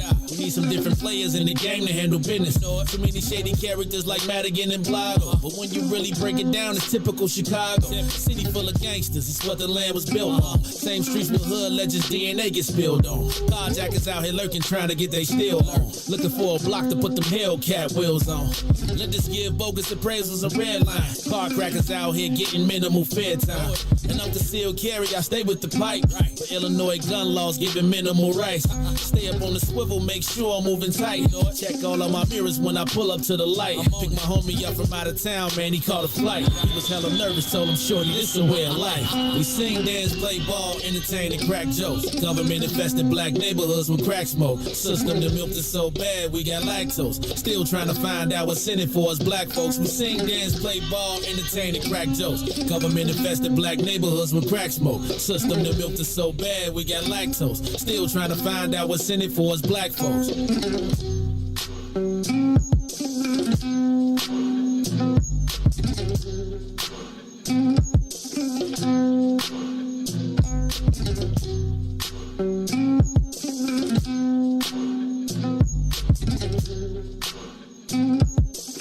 Wake up, Chicago! Wake up, world. This is the Maze Jackson Show. I am your host, Maze Jackson. Now, let me tell you, I want to welcome everybody who is tuning in with us from WBGX 1570 AM. I'm going to tell you, we go every day from 6:30 to 8 o'clock on the radio.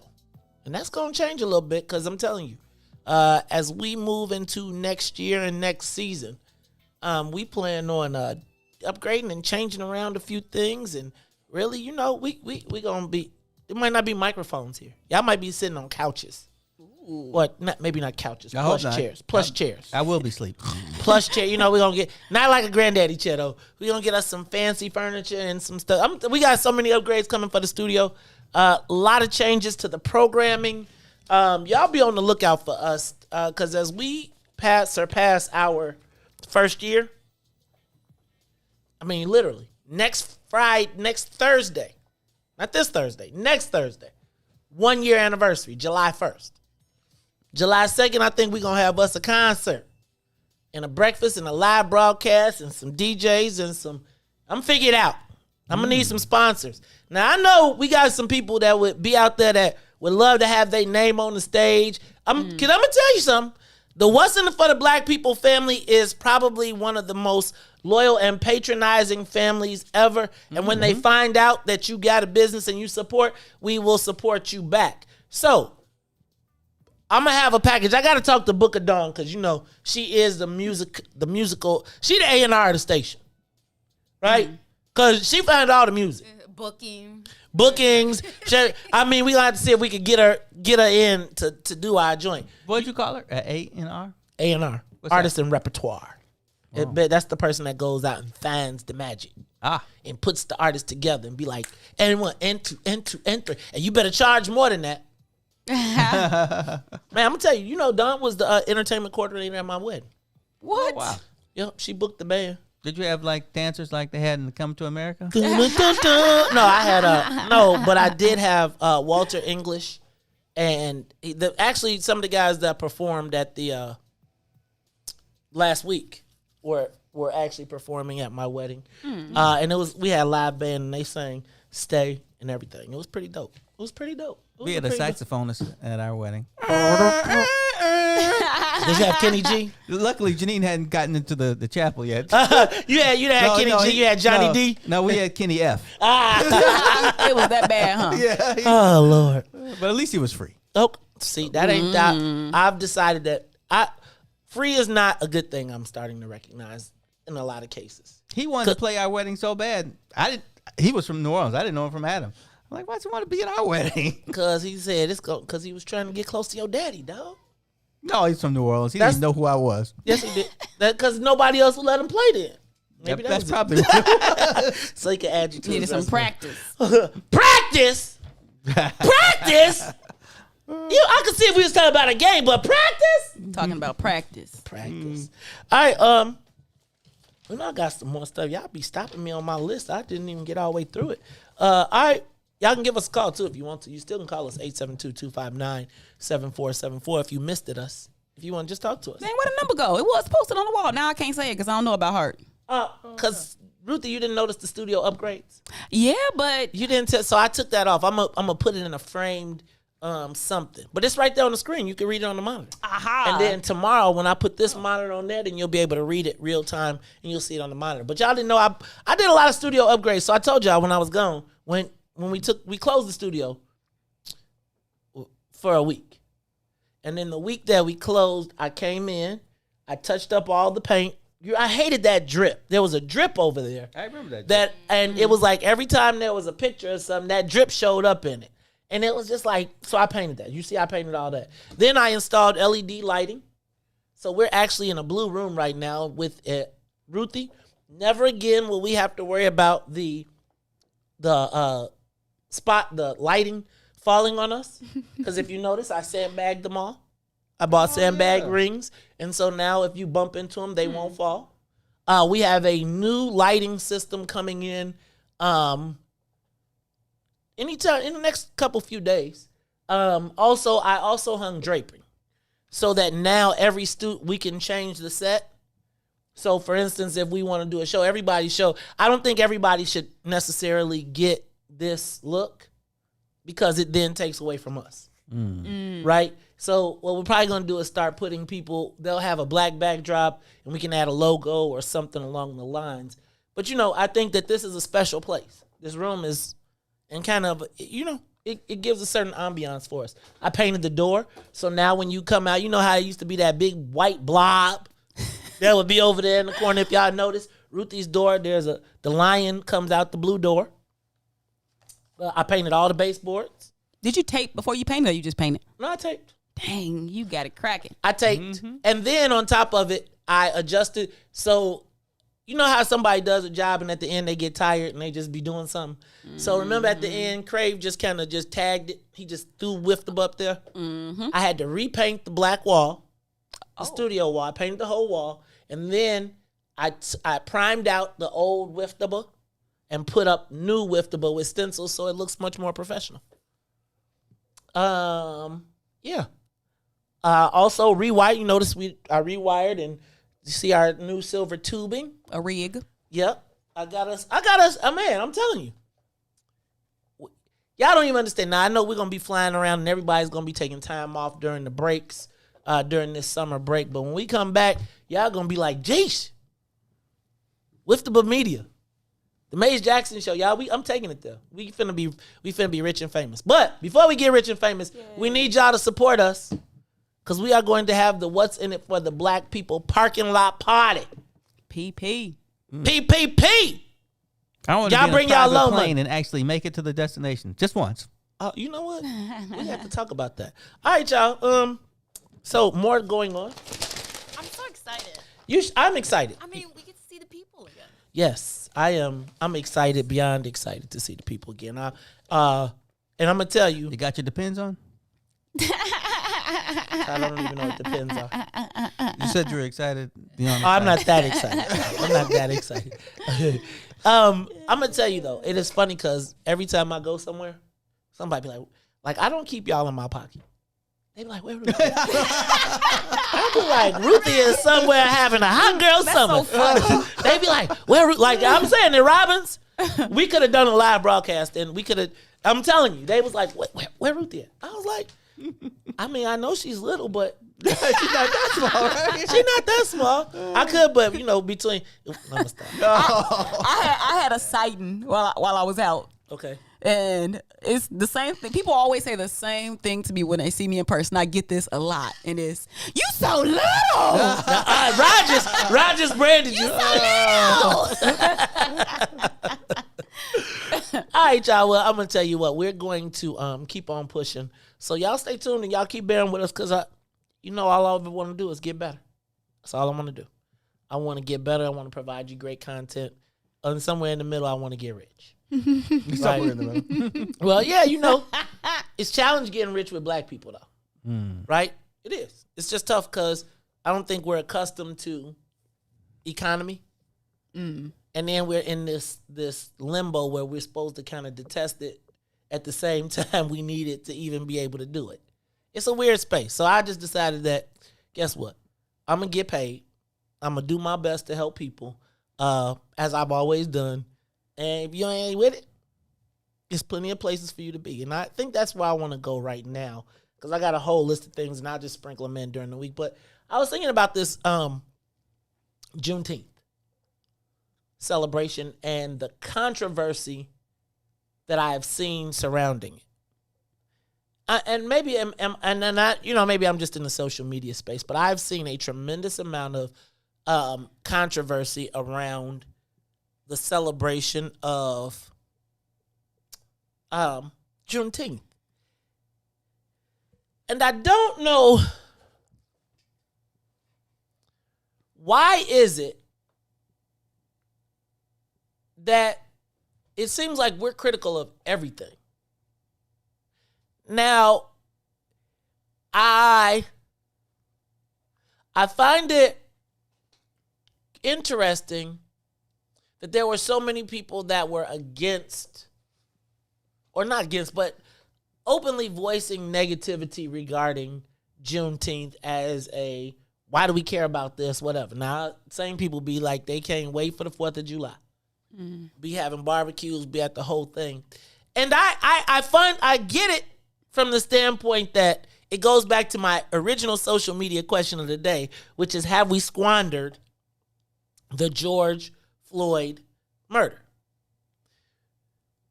And it goes to the point of seeing the Black Caucus clutching their pearls as they were able to grasp the first pen for this national holiday. Now, you want to impress me, the white people got to go to work.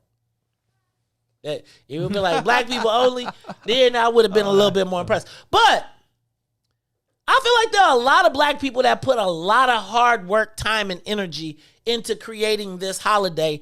And if they got it, because that was what they were on, not what you were on, but they were on, why can't we celebrate their victory and join in on it? Now, we don't have to be like, that's what they want. That ain't what we said. And we ain't done, and we still want reparations. But I don't understand the whole concept of the tearing down of someone else's accomplishment. Right. Like, and why can't we be happy for...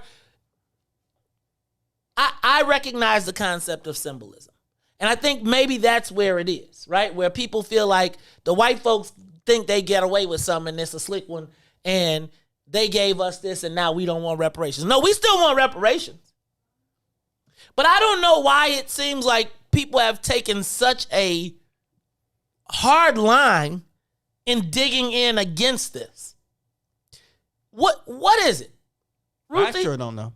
Ruthie, help me. Which aspect are you seeing the pushback? Is it against the symbolism or is it against the idea that black people don't need this because we got the 4th of July?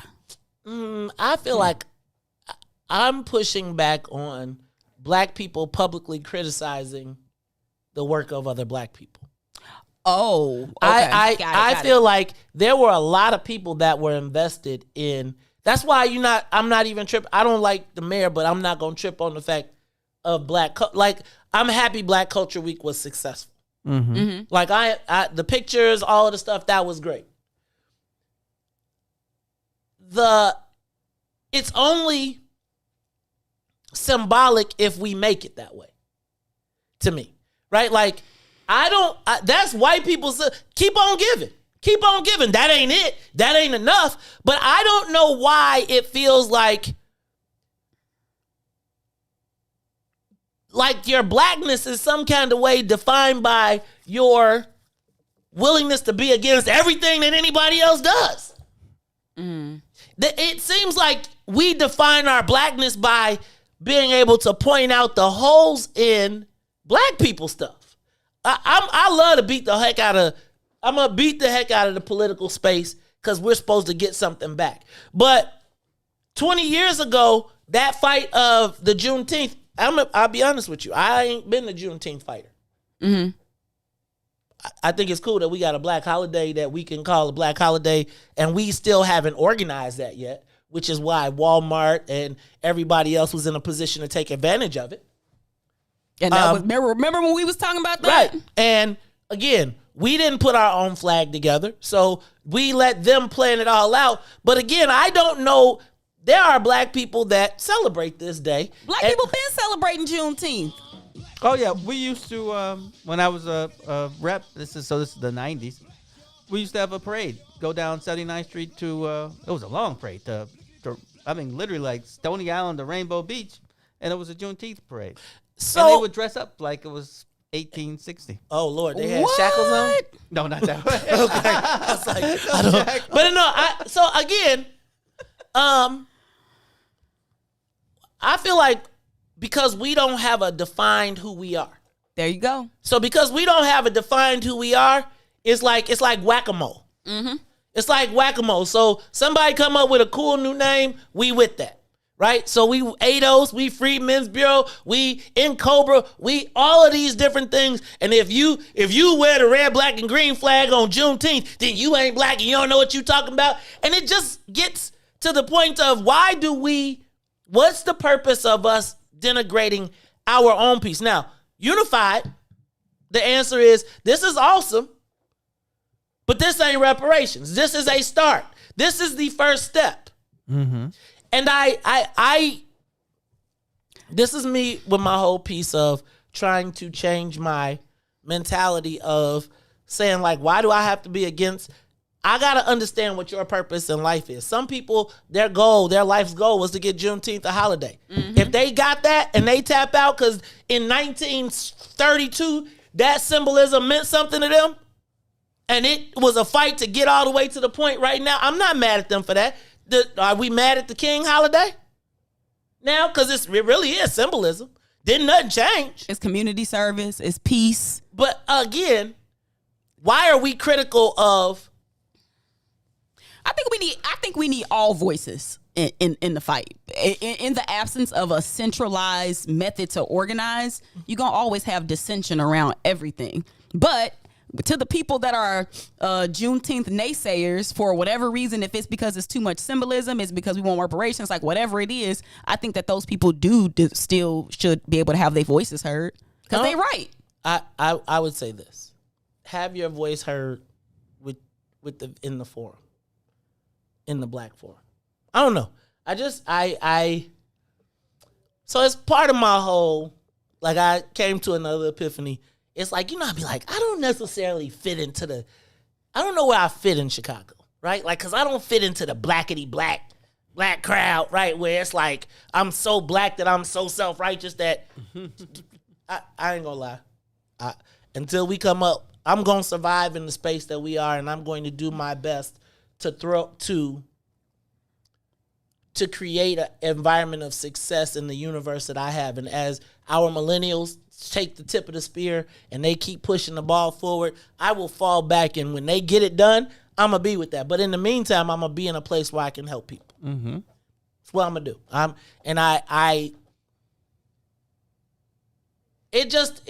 I feel like, I'm starting to feel like we run more people away with the most conscious black people, to me, run more black people away than they do bring in.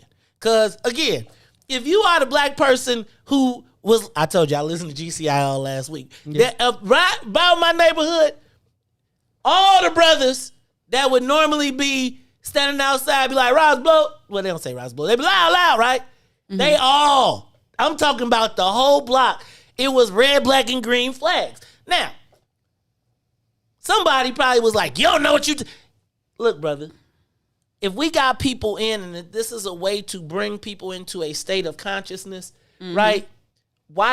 Let's not push people out. Like, it's degrees of it. You read 20 books. This person may not have ever read a book, but he is now starting to recognize the consciousness of blackness. And I'm going to get even into that, because I was like, then I got whooped for saying blackness. We ain't black, you don't know, and you part of the Matrix, and I'm not tripping. What?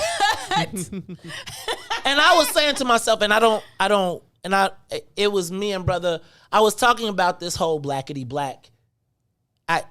I find that the people that are supposed to be, that are the most knowledgeable, tend to run more people away than they bring in. I mean, I think it's the same problem with the black church.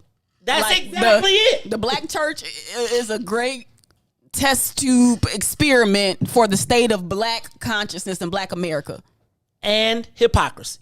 And so that's why I be like, I tell you, the most beef I ever have, ever, is with the extra conscious black man that done read 50,000 books and is like, yo, and it'd be like, really? Really? Like, you could have helped as many people and none of that counts. I'm with you, Maze. That is, I guess that's not my group. That group that's read all the books and wants to tell me that I'm not doing anything. Like, I'm thank the Jacksons and the Bryants. I feel like I'm in my space, which is trying to help people make money and trying to help people's lives with homes and feeling that their homes are safe. Okay, this come on, purpose. I like it.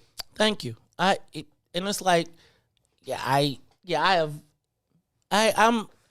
just think everybody got a role. I think everybody has a role, but at a certain point, your role can't be to always take away. Like, again, you can be so smart that you dumb.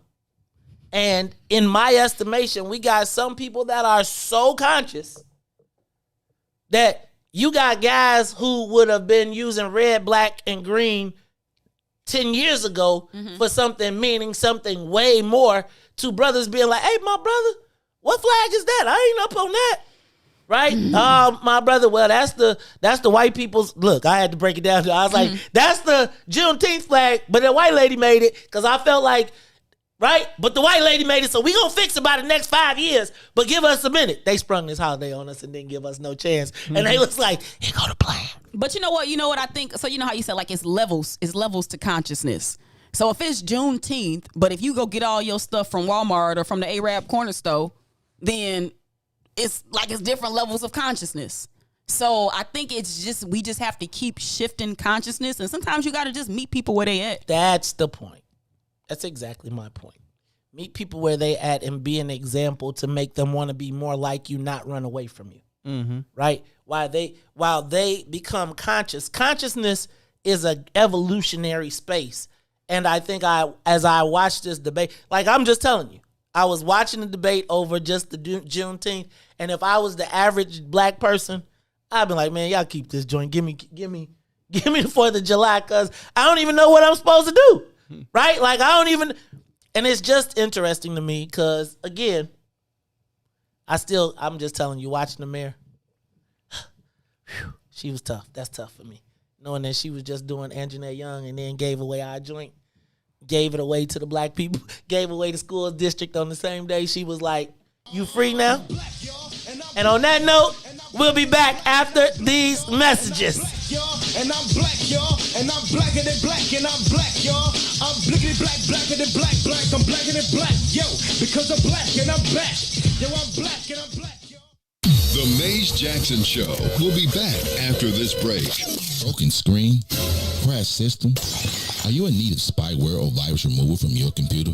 Well, contact RPC Computer Repair in South Shore and let us help you with all your computer repair services and print needs. Need office or print production services, copies, scans, fax, or even notary service? Then stop by and support RPC Computer Repair and Print Shop, located 1741 East 71st Street in the 71st Street corridor, newly revitalized South Shore areas, and let RPC be your one-stop shop, where we believe RPC is your PC. RPC Computer Repair is also a UPS access point where you can drop off and pick up your important packages. So let RPC be of service to you. Call RPC Computer Monday through Saturday, 8 a.m. through 6 p.m. at 773-966-4457. That's 773-966-4457. Visit RPC at rpccomputeringinc.com for more information.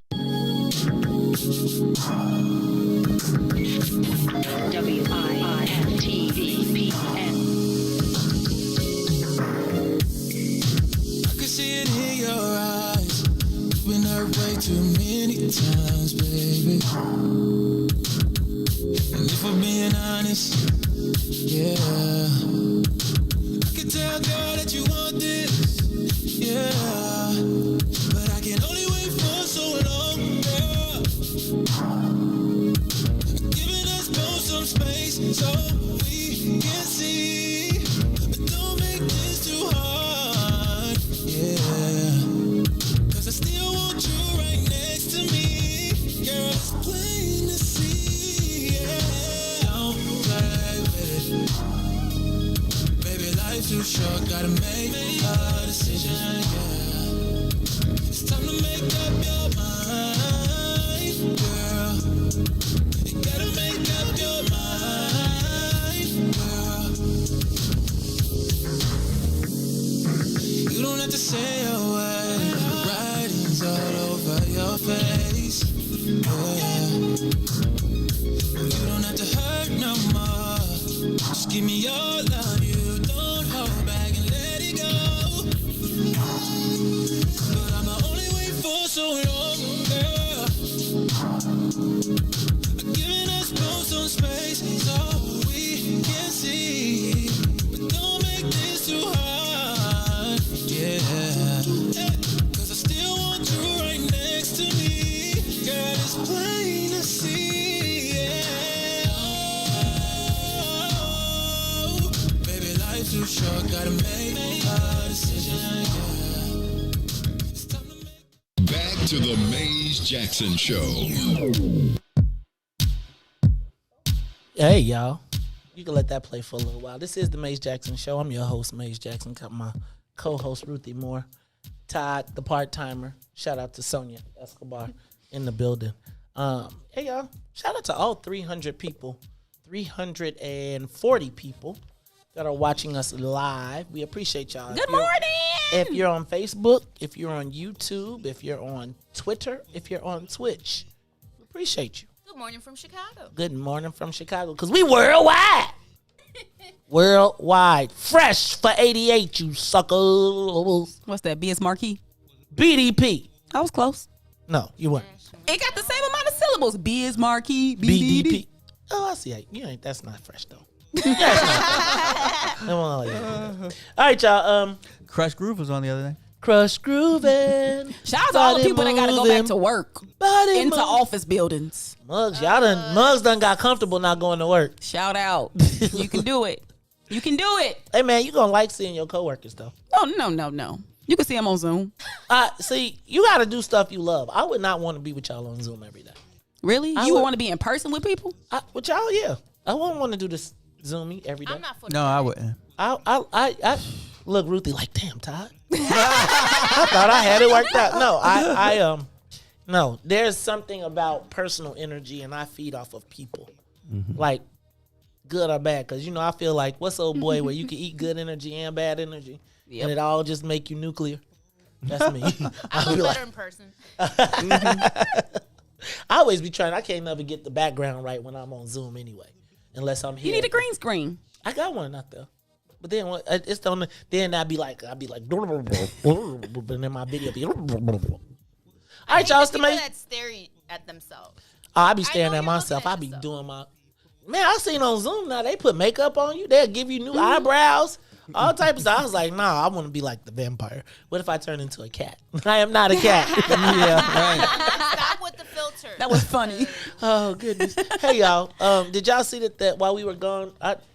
So I had my list. I had a couple things I wanted to talk about. I need to publicly declare this.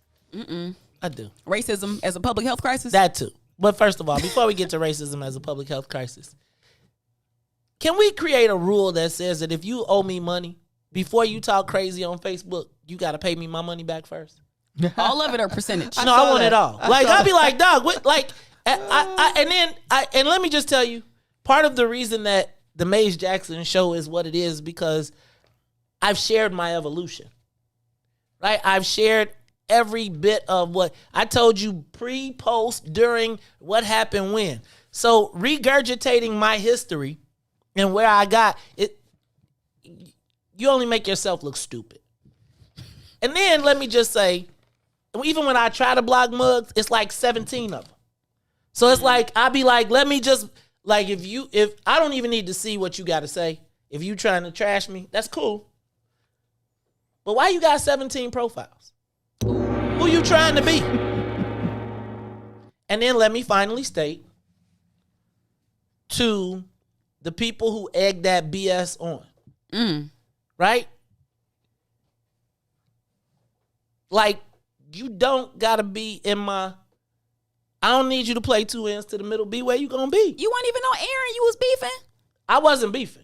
I just woke up. I took a nap and I wake up and, I wake up and I see my timeline and I be like, how am I? Right? And you read stuff and people, you don't want to say my name though. You know, if you say my name, I'm going to play your tapes back and I'm going to post your text. And then we'll see how cool that'll be. Because, don't nobody want it. Let me stop. So anyway. I just felt like, no, because you know what I hate? I hate, like, don't be in my space and you really snaking. Or you being in my space and you try, like, I see the little shade. And what I've come to recognize is sometimes people ain't really joking. Like, they really are meaning what they, is like they saying crazy stuff or they be saying stuff in the comments and you be like, ha, ha, ha. When it's not really, ha, ha, ha. They really hating for real. So, I'm just saying, I pay attention. I read the comments. I may not catch them here. But if they all start to match up across different platforms, and if you encouraging BS, then what I need you to do is just stay with the BS. Don't be waving at me. Don't be texting me. Don't send me. Energy, keep that same energy over there. Because I see it all. Now, let me move on. Racism. No, because I be like, whoever Maze was talking to, y'all know who they is. They know who they are. They know who they are. Why your name under the list? Why your name? You see somebody on some BS. Why you commenting? Unless you on some BS too, right? You guessing? Don't guess. Say my name. This reminded me of Destiny's Child. Say my name. Say my name. Don't wonder. Because we can get it cracking. Everybody want to be on social media and talk smack. Not too many platforms bigger. Not too many. Who has that time? Man, not too many platforms bigger. So I just need to say that. Not here locally. Not consistently. Right. And I'll put it wherever you want to put it. No, I'm saying the numbers are verifiable. Oh, you mean put the show wherever you want to put it? Yeah, I'm saying put the numbers up. Got it. You're not. I'm humble about it. I am. I don't talk. But no, right? Really, who's beating us consistently? In the digital space? In the digital space. Who? In one of the largest markets. Who? There's an owl in here? Who? That's funny. Outside open again. Man. It's like, man, y'all got business? Go run around. Right. But I really, so I just needed to say that. We live in a society where people can make your business their business so that they can have business. It's almost like how people get paid, like how you can monetize other people's content just by recreating it or talking about their content. Like that's the society that we live in today. People find different ways to kind of, I call it the piggyback, the old piggyback. Yeah. But certain things are only said here first. First of all, let's just be clear. Let's be clear. That was Tuesday at People, 7:34. let's just be clear. Let's be clear. Mugs be re-saying. You can reframe what I said. You can retype. It's still what I said. It is Content creation right here. For other people. Yeah, even when you don't know it's happening, you give me my right. I'm just saying. I'm just saying. So when you see me, I'm just saying you ain't gotta play like we all cool. I'm watching how you carry it with other people, and if you feeding BS, right? And I've never done anything to you. I will one more time say there's really no one that can say that I've really done anything to them. All you can really say is I tried to help you or I tried to share my tools or talents with you. And at that point, some point where you felt, because no one's putting anything in my pocket, at some point that either made you feel jealous or resentful. And then it became a way for you to then climb your I'm mad at May's ladder. Bro, you don't have no reason to be mad at me because you ain't done nothing for me and I really ain't took nothing from nobody. Because really, there's not that many people who can do a lot for me. Not. Let me back up. There's always people who can help. But often the people who talk the most smack, like, cuz, there's nothing I could have taken from you. What do you have that I could take? Oh, I see what you said. What could I have possibly done to you? What? Like what? We're social. Clout is currency. So you don't put. I'm saying, but here's my point. Like, cuz I don't. The three people that I am indebted to are in this studio. 3. Those are the only people who give outward. That's it. I mean, that speaks to their self-esteem. Because if you believe somebody else has more power over you than what you can achieve, I mean, it's sad. Love yourself. You can do it. Come on, buddy. I gotta say, let me just say, like, I mean, but I'm saying, if every week you with a different group, it's not me, bro. If you done followed the philosophies of Jesus Christ to the Sphinx to whoever else, and still you wind up by yourself where you at, it ain't me. It might be you. Right. And I just got to say one more time, dear friends, fake friends, what they call that? What's the phony thing? Phony kicking it? Don't phony kick it with me. You don't got to phony kick it with me. If you feeding that BS, stay with the BS. I'm a little upset that you looked at Ruthie when you asked about that phony kicking. You didn't look at me. You probably call it politicking. You're a professional politician. Hey, yeah, I'm just saying, man. Okay, I'm free. I wouldn't be me if I didn't come back and just at least let it be free. And again, I ain't never said nothing. I don't never say nobody's name. I don't call you out. I don't trip out on nobody. You want to allude to something, just go ahead. If you want to engage me in the social space, please feel free to engage me in the social space. Tag me. Tag me in it. I'll respond. I'll respond. That's how they get attention, though. Yeah, man. I wonder who you're talking about. You know, right? I do wonder, but I mean, I don't even want to know. I be like, mugs be cracking me up. They be like, if you post something, they be like, you talk about me? Damn, dog. Did I say your name? Right. Did I? Yeah, I called out when I called Madigan out. Did I call Madigan out? I did. I didn't say you tagged him. Right. If he would have had a Facebook page. If we should have created him one. We should have made a Mike Madigan page. It's not too late. It's not too late. Oh my God. I'll be like, man. And then the last thing is, one more time, if you're going to quote me, if you're going to remix my joint, you could take it and use it all day long. Just say May said. I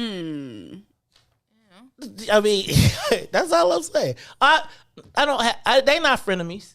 It's like I know where they fit. And it's like they sit amongst you. I see it. It's like, yeah, you see it. Anyway, let's go back because I want to get out of here on a positive note. We got to figure out how do we define we. We have to figure out how we define we. And when I say how we define we, it goes back to my whole concept of this Juneteenth and what our collective goals are. See, there really isn't a we.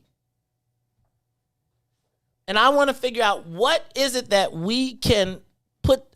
How do we build something that defines us, that brings us together, not draws demarcations between us? No, I'm saying like it's gonna always be. No, but again, that to a point where we get the big picture. Algie Crivens yesterday, I was commenting on that whole blackity black thing, right? If the fight for our army has different. In a war, there's different battles, right? And after the battle, sometimes people don't keep on in the fight. They settle where they conquered, and they stay there, and they make babies and do whatever else they do. But the army keep marching until you get to the pinnacle. But along the way, either the army's going to build or it's going to fall off, or you're going to be able to resupply your troops. Those places where you drop people off become places where new troops are born bred and they go to the long-term fight. And it seems like everything that we've come up with thus far has been a reason to pull us apart as compared to make us go together. And I use the Juneteenth as a space because maybe Juneteenth, to me, is where your seniors, Juneteenth and DuSable. And I'm going to use those nationally and locally. Let's even use Tulsa, the acknowledgement of Tulsa. For some people who lived through that was their way of being acknowledged. That was their life's goal. Right? Like Conrad World's life goal was to build that track at Gately. Right. Everything that happened in between that was a subset of his life goal of getting to that done. At the point in which that track is built, that was his personal journey. Now maybe he ain't fighting. Well, he's passed. But we don't denigrate him for that. We say, okay, brother, good job, my good and faithful servant, well done. And the march keeps going. Somebody fought for Juneteenth for 100 years. Do Miss Johnson, Miss Nellie, whoever her name was, does her fight and her struggle to be acknowledged don't count no more? No, that's her fight. That was her struggle. We love you. You accomplished that. We got to keep going. And really, the old fights are being settled. Now, how do we then keep with our millennials with the tip of the spear? Saying, okay, y'all didn't accomplish some of y'all stuff. It took you to the end of your life to get there, but you got that. But we still got more fights to go. Because the people that's excited about that stuff, ain't the people that's supposed to be at the front of the line no way. Your fight is to be able to say we gonna get reparations. And I don't think anybody that got the stuff behind you says, no, we don't want reparations. They like, but our fight is from right here. And I just wonder, is there ever going to be a point that we get to building us not based on our differences, but our collectiveness? And that, to me, is what I'm wondering, right? Because that's where I was at with this whole Juneteenth. Like, the people who are really excited about Juneteenth, really, really, really, are probably older people. Just like the people who are excited. Because for us, like, even when you take about DuSable, like, think about the role of DuSable now compared to now that we got ADOS. Right? So now, those people who fought from Harold Washington on back, the fight has morphed on them. And we don't care about no daggone DuSable. He wasn't ADOS no way. And Mayor Lightfoot threw in, and his wife was an Indian. She did. We got to honor them both. No, she didn't. Yes, she did. She didn't say Indian. She said Native American. And we got to honor her too. So now, again, their fights have all been, but it doesn't make their fight. That was their fight. We ain't got to be against them for that. That ain't got to be your thing. Let Granny have it. I just wonder, is there anything that we can unify around collectively that doesn't require anyone to have to feel stupid, less than, right? Like, to me, red, black, and green, the work that everybody wants to do to undo red, black, and green, because it's the Pan-African flag, is compared to saying, why don't we just make red, black, and green our joint and we take it over? They took the rainbow. And it means that, I mean, seriously, because think about how much time it took to unexplain the red, black, and green flag for Juneteenth. Are you saying that people had a problem with using the red, black, and green? They wanted to use the official Juneteenth flag? They wanted to tell you that if you was ADOS, and I don't want this to be a diss. Yeah. But if you fit in one of this group, they were like, yo, that's the wrong flag. We're not celebrating the red, black, and green. We are celebrating the freedom of slavery. And red, black, and green was like the Cobra. Nope, right? I got you. And then you got the Freedmen's Bureau. And I'm not tripping on none of them. I got you. But think about how much work you have to take. We go to the hour. We go to the top. Think about how much time she gets to come on at 10. Yeah. How much okay, 7. We go to, I'm looking at 52. But anyway, think about how much time we have to take to unexplain red, black, and green. You know when I learned red, black, and green? From Fight the Power and Do the Right Thing. When we all started wearing those African medallions. And then you was wearing it was like, you know what that means? And then remember it was red, black, green. And then it was like the gold was sometimes it was gold and it was for the gold of the land and all that. And it's like, so you've got this whole baseline of red, black, and green that you could very easily just tell everybody black when they see red, black, and green, that mean us. So you could flip the U.S. flag and make that red, black, and green. We got a copy of it out there. I've seen that. Which then gives you, but why is that the fight? Like, again, how do we find the things that can bring us together and bring people in? That's really, because I want to know, how do we define us? Like when I say black, right? It's like, I get the whole thing. And Brian, I'm not tripping on Freedmen, ADOS, whatever it is. I'm saying that we have to bring people along. And you shame people. We spend more time shaming people for their lack of knowledge because we so smart that we dumb. Right? And again, people will walk away rather than be part of that, and they going to go buy fireworks and kick it off and be like, again, we're not going to use it to our advantage. So they just going to go to Indiana to buy fireworks and barbecue, and we miss an opportunity. Red, black, I'm not, all I'm saying is there ever a moment when we can collectively say, you know what, I can bite my tongue on this one? It's a day off of work. Can we all not bite our tongue? Can we say, okay, can we plan what it is and define it for ourselves instead of letting them, right? The white lady made the flag. So the second I put the flag up, because I didn't want to be driving the red, black, and green flag, then I found out the white lady made the flag. So now I'm like, Dad, am I supposed to wear so how do I celebrate this damn holiday? Where's the barbecue and chicken wings? Give me some fireworks. I'm about to go on Madison. You know what somebody pointed out to me and it threw me off, and I said, ooh, it's feel a little true. They say if you look at people like Jewish people, like they don't celebrate the Holocaust with like drinks and food and stuff. I mean, because the hope, again, we didn't define it. And I'm saying that right now we got to take control of it. Okay, I see what you're saying. I'm saying like did we miss the mark already?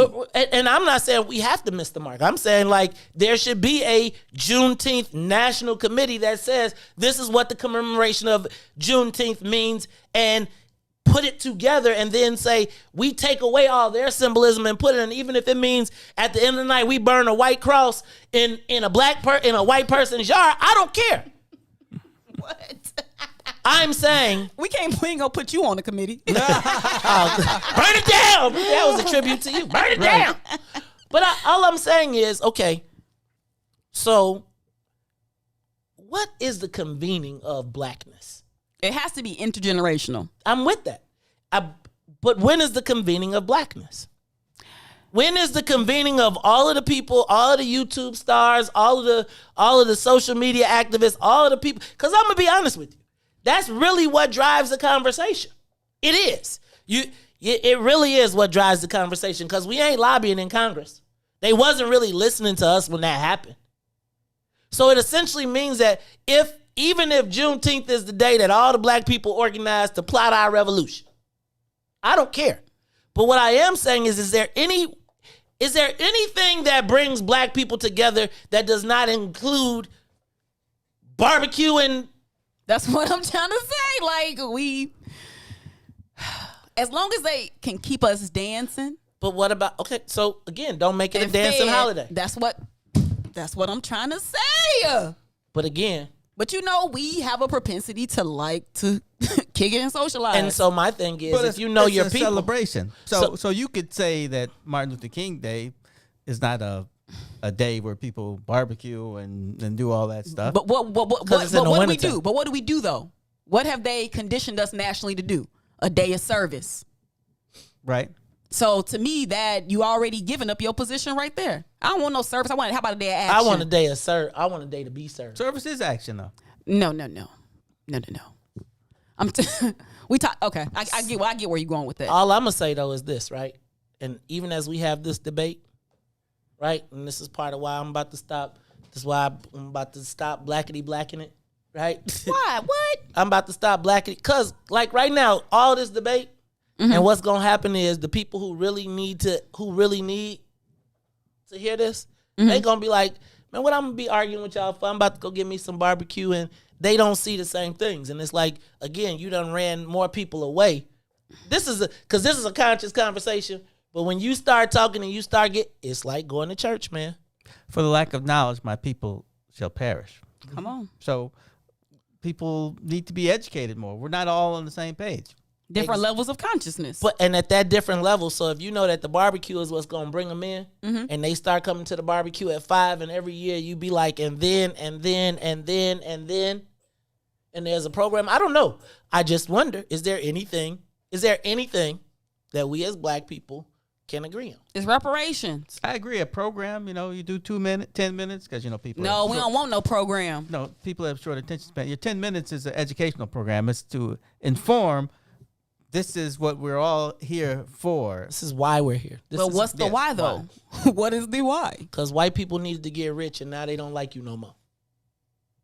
So now, young brother, no, they liked you when you was worth $100,000 a pop. Listen, once Google changed that doodle, it's over with. And they had a Juneteenth Google Doodle. And then, how about Juneteenth and how much money we gonna spend today? Because I show them about the Amazon Prime. But see, anyway, we're not tearing down no brothers that read and study. Stop it. Stop that. Don't try that. That be that bull.